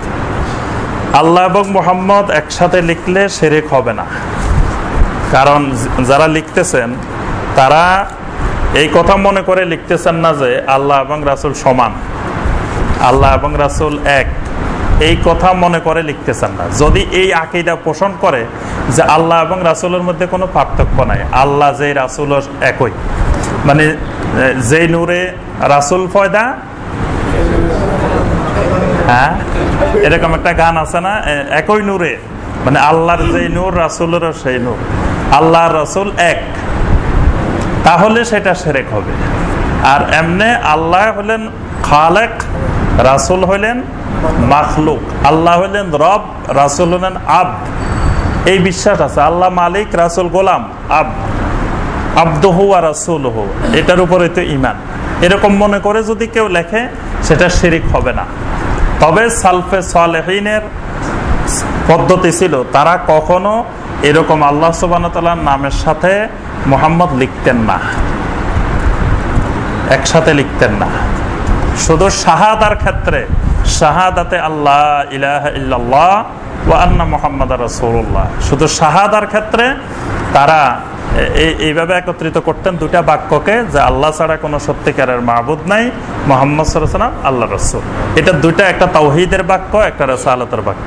এই দুটা বাক্যকে শাহাদার ক্ষেত্রে একত্রিত করতেন। অন্য ক্ষেত্রে তারা আল্লাহ এবং মুহাম্মদ দুটাকে একসাথে লিখতেন না। এটা সালফে সালেহিনের পদ্ধতির বিপরীত। এজন্য না লেখাটাই উত্তম। তবে কেউ লিখলে আমরা শিরক এই কথা বলবো না। আচ্ছা, তারাবির ব্যাপারে আসে। এই যে রমজান সামনে আসতেছে কিছুদিন পরে, আমাদের দেশে বড় একটি বিতর্ক হয় রমজান আসলে, যে তারাবি 8 রাকাত না তারাবি 20 রাকাত।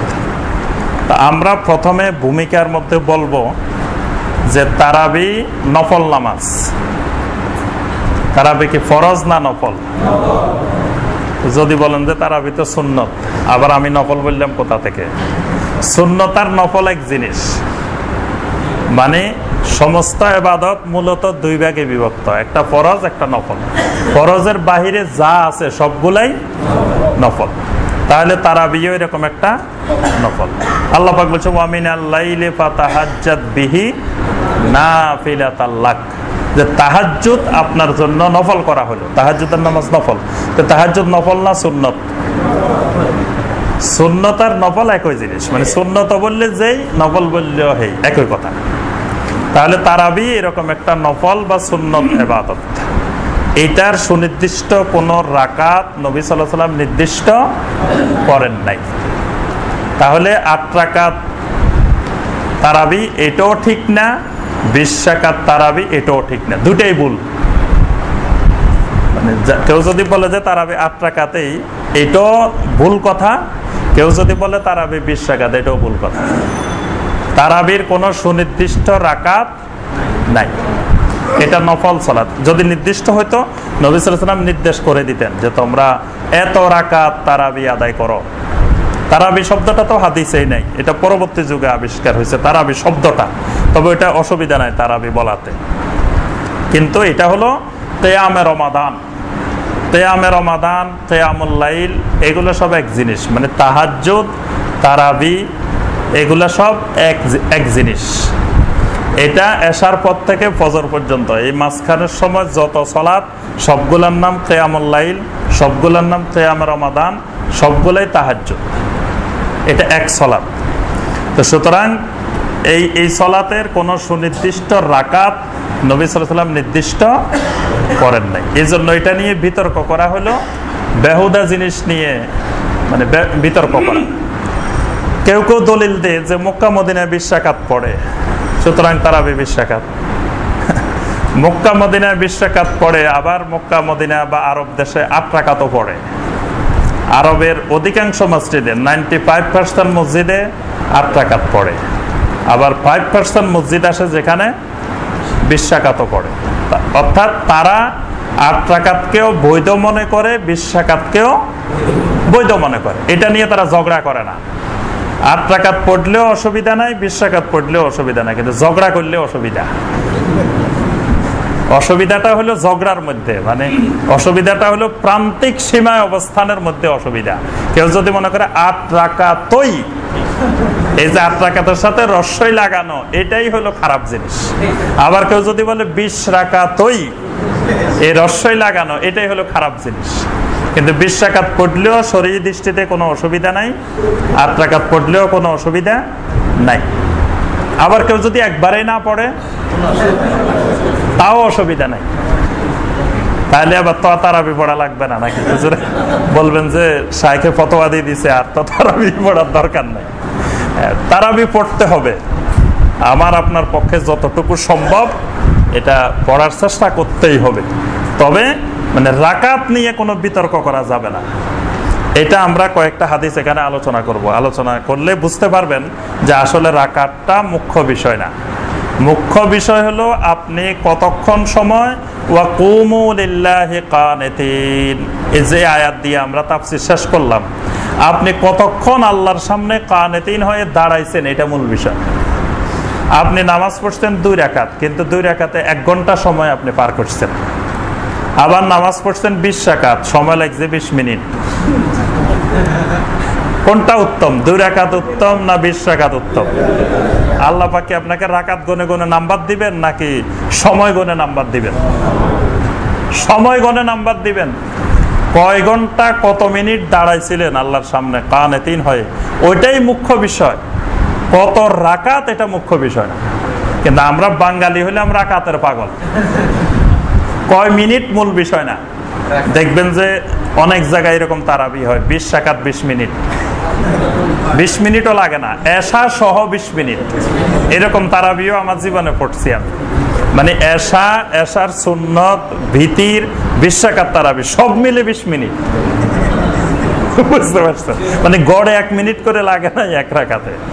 তাহলে ওই 20 রাকাত উত্তম নাকি আমি 20 মিনিটে 2 রাকাত নামাজ পড়লাম, একবারে সালাতের সব আদায় করে লম্বা কেরাত পড়ে, তাহলে ওই 2 রাকাত উত্তম। অর্থাৎ আল্লাহর কাছে এখানে রাকাত মুখ্য বিষয় না, রাকাত নিয়ে ঝগড়া করা মূল বিষয় না। মূল বিষয় হলো আমি কয় ঘন্টা আল্লাহর সামনে দাঁড়াইছি। আপনি এশার পরে প্রথম রাত্রে 2 ঘন্টা দাঁড়ান, মধ্যরাত্রে আপনি 2 ঘন্টা দাঁড়ান, শেষ রাত্রে 1 ঘন্টা দাঁড়ান, সারা রাত আদায় করেন, তাহলে মানে কিয়ামুল লাইল বা কিয়ামে রমাদান বা তারাবি এটা রাকাত মুখ্য বিষয় না। নবী সাল্লাল্লাহু আলাইহি সাল্লাম কয় রাকাত আদায় করতেন, এই ব্যাপারে যতগুলো হাদিস আসছে বোঝা যায় নবী সাল্লাল্লাহু আলাইহি সাল্লাম 8 রাকাতের বেশি আদায় করেন না। কিন্তু আয়েশা রাদিয়াল্লাহু তাআলা ওই হাদিসের মধ্যে একটা কথা বলছেন, ওই কথাটা খেয়াল রাখতে হবে। আয়েশা রাদিয়াল্লাহু তাআলা বলছেন যে ফালা তাসআল আন হুসনিহিন্না ওয়া তুলিহিন্না, নবী সাল্লাল্লাহু আলাইহি সাল্লামের ওই রাকাতগুলোর সৌন্দর্য এবং দীর্ঘতা সম্পর্কে আমাকে তোমরা জিজ্ঞাসা করিও না। মানে নবী সাল্লাল্লাহু আলাইহি সাল্লাম যে 8 রাকাত পড়তেন, 1 রাকাতে কত সময় যাইতো লম্বা, সেটা সম্পর্কে আমাকে প্রশ্ন করিও না। মানে এত লম্বা কেরাত পড়তেন, মানে 8 রাকাতে 4 ঘন্টা চলে যাইতো। তা আপনি 8 রাকাত যদি 4 ঘন্টায় পড়েন আর আমরা 20 রাকাত পড়ি 1 ঘন্টা লাগে না, তাহলে 8 রাকাত উত্তম না 20 রাকাত উত্তম? হ্যাঁ, এজন্য নবী সাল্লাল্লাহু আলাইহি সাল্লামের রাকাত ছিল অনেক লম্বা। পরবর্তীতে সাহাবায়ে কেরাম দেখলেন যে নবী সাল্লাল্লাহু আলাইহি সাল্লামের মতো আদায় করতে গেলে কষ্ট হয়ে যায়। মানে আস্তে আস্তে তো আমাদের ঈমান নিচের দিকে আসতেছে।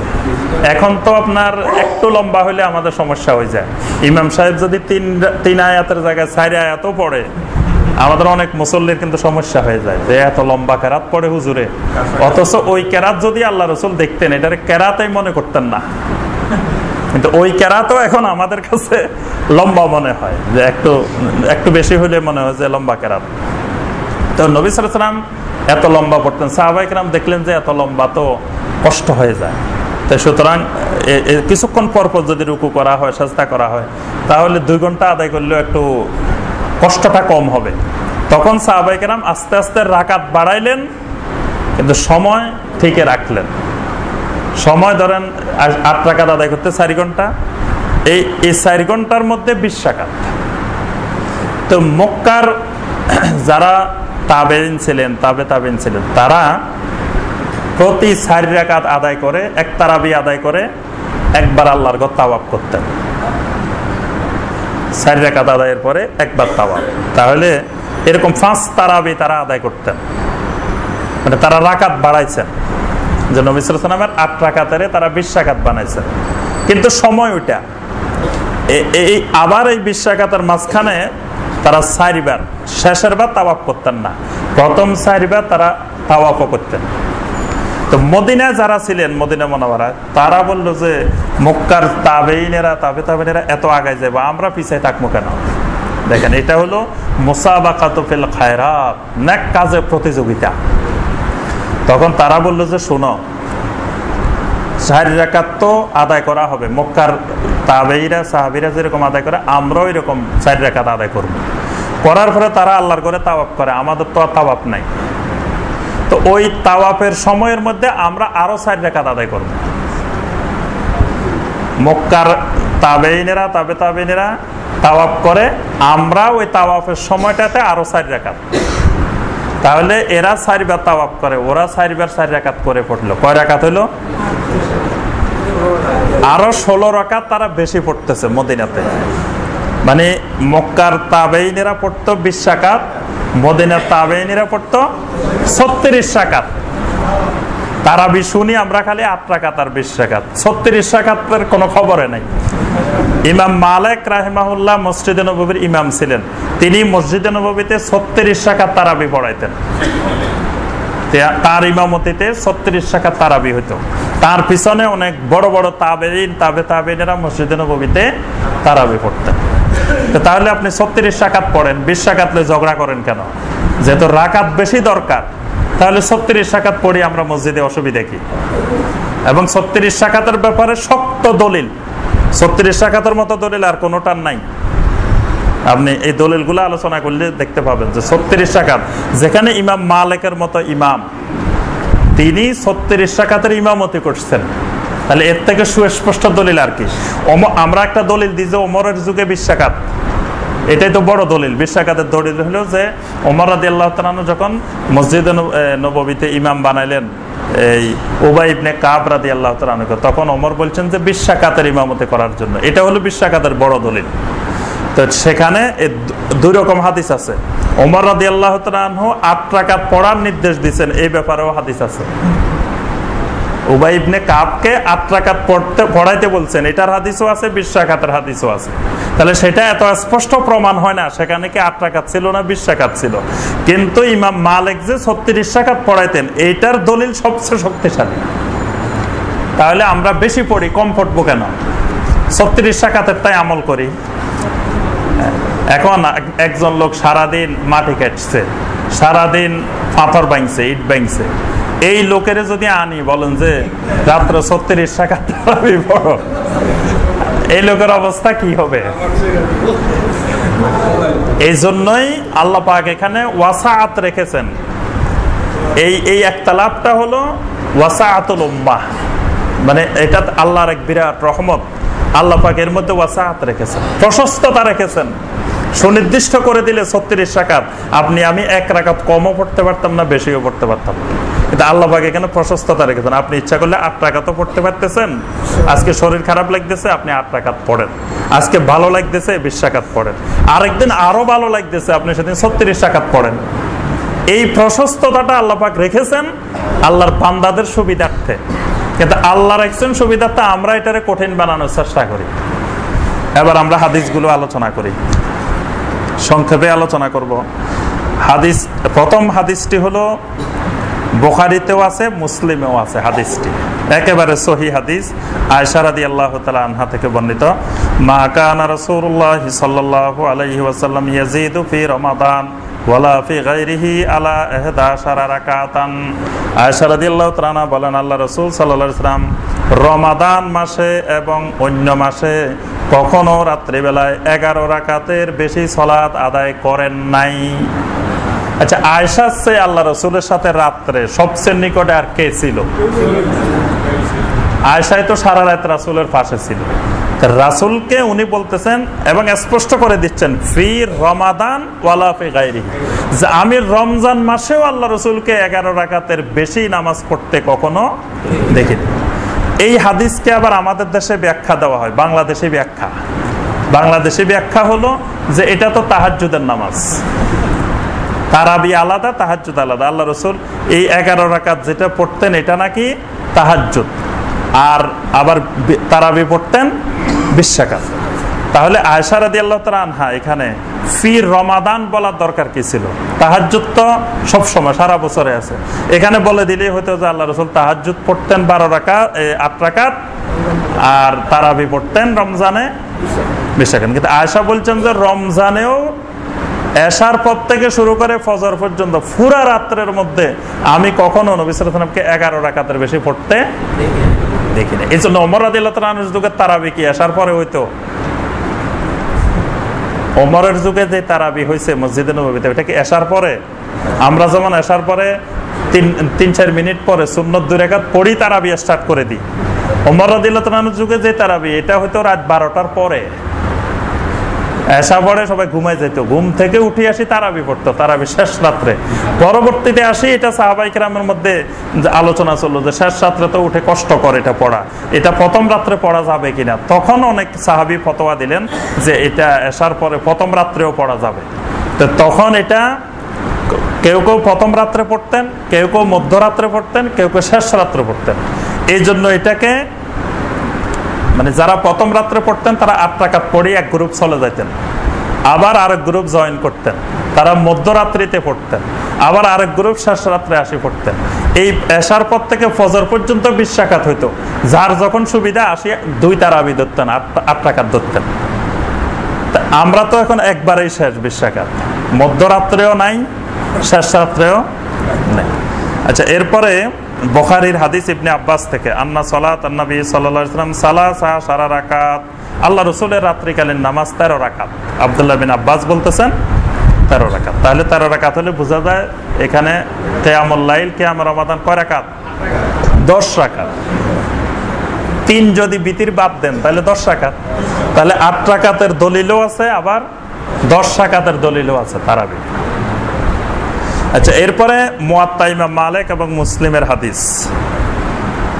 যায়েদ ইবনে খালেদ আল জুহানি রাদিয়াল্লাহু তাআলা আনহু বলেন, আমি আল্লাহ রাসূল সাল্লাল্লাহু আলাইহি ওয়াসাল্লামের সালাত সম্পর্কে জানতে চাইলাম, তখন আমাকে বলা হলো যে ফাসাল্লা রাকাতাইন খাফিফাতাইন। আল্লাহ রাসূল সাল্লাল্লাহু আলাইহি ওয়াসাল্লাম রাত্রে 2 রাকাত খাফিফাতাইন পড়তেন, 2 রাকাত তাওয়িলাতাইন মানে 2 রাকাত হালকা সংক্ষিপ্ত পড়তেন, আবার 2 রাকাত দীর্ঘ করতেন।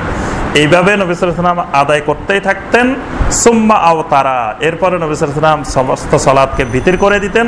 ফাযালিকা সালাসা আশারা রাকাত, নবী সাল্লাল্লাহু আলাইহি ওয়াসাল্লামের সব নামাজ মিলাইলে টোটাল 13 রাকাত হইতো, টোটাল 13 রাকাত। এটা ইমাম মালিক বর্ণনা করছেন, ইমাম মুসলিম বর্ণনা করছেন। এরপরে আরেকটা হাদিস মুয়াত্তা ইমাম মালিকের হাদিস, সহিহ হাদিস। আন্না ওমর আমারা উবাই ইবনে কাব ওয়া তামিম আদ-দারি, ওমর রাদিয়াল্লাহু তাআলা আনহু 2 জনকে ইমাম বানাইছেন তারাবির জন্য। যখন জামাতে তারাবি চালু হয়, এক ইমামের নাম হলো উবাই ইবনে কাব। এই 2 ইমাম সাহেবের নাম মনে রাখবেন। একজন ইমাম সাহেবের নাম উবাই ইবনে কাব রাদিয়াল্লাহু তাআলা আনহু, আরেকজন ইমাম সাহেবের নাম তামিম আদ-দারি রাদিয়াল্লাহু তাআলা আনহু। এই 2 ইমাম সাহেবের ওমর বলছেন আইয়াকুমা লিন-নাস বি-11 রাকাত। 2 ইমাম সাহেবের বলছে যে তোমরা 2 জন মিলে 11 রাকাত নামাজ পড়াইবা। তাহলে আমাদের দেশে সবচেয়ে বড় দলিল হলো ওমর 20 রাকাত পড়াইছে, এই জন্য 20 রাকাতের দলিল। তো এই হাদিস মুয়াত্তা ইমাম মালিকের হাদিস, এবং ইমাম আলবানী বলছে সাহহাহুল আলবানী, আলবানী এটাকে সহিহ হাদিস বলছেন। মুয়াত্তা ইমাম মালিকের সব হাদিসে সহিহ। এখানে স্পষ্ট আসছে যে ওমর এই 2 ইমাম উবাই ইবনে কাব এবং তামিম আদ-দারি 2 জনকেই বলছেন যে তোমরা 11 রাকাতের ইমামতি করবা। ইবনে আব্দুল বার ইস্তিযকারের মধ্যে এই হাদিসটি উল্লেখ করেছেন, এবং তিনি বর্ণনা করেছেন যে আসলে নবী সাল্লাল্লাহু আলাইহি ওয়াসাল্লাম 11 রাকাত পড়ছেন, এটার দলিলও আছে, 13 রাকাতের দলিলও আছে। তো সুতরাং তিনি বলছেন যে ইজমাউল উলামা আলা আন্নাহু লা হাদ্দা মুআয়্যানান ফি আদাদ রাকাত কিয়ামুল লাইল। তিনি বলছেন যে এই ব্যাপারে উলামায়ে কেরামের ইজমা হলো যে তারাবির কোনো নির্দিষ্ট সংখ্যা নাই। বুঝছেন, এটার আমাদের দেশে বলা হয় যে 20 রাকাতের ব্যাপারে নাকি ইজমা হয়ে গেছে। আর ইবনে আব্দুল বার তিনি ইস্তেজকার কিতাবে উল্লেখ করেছেন, তিনি বলছেন যে সমস্ত উলামায়ে কেরামের ঐক্যমত ইজমা যে তারাবির সুনির্দিষ্ট কোনো রাকাত নাই। সুতরাং ওয়া ইন্নাহা নাফিলা, তারাবি হলো নফল। ফামান শাআ আতালা ফিহাল কিয়াম ওয়া কাল্লাত রাকাতাহু, যে ব্যক্তি চাইবে কিয়াম লম্বা করবে, রাকাত কম করবে। ওয়ামান শাআ আকসারার রুকু ওয়া সুজুদ, আর কেউ ইচ্ছা করলে রুকু সাজদা বাড়াই দিবে, মানে কিয়াম ছোট করবে। বুঝতে পারছেন? মানে কেরাত ছোট করবে, রুকু সাজদা বাড়াই দিব, রাকাত বাড়াই দিব। আর কেউ ইচ্ছা করলে কেরাত লম্বা করবে, রুকু সাজদা কমাই দিবে। কিন্তু কয় রাকাত সেটা ঠিক নেই।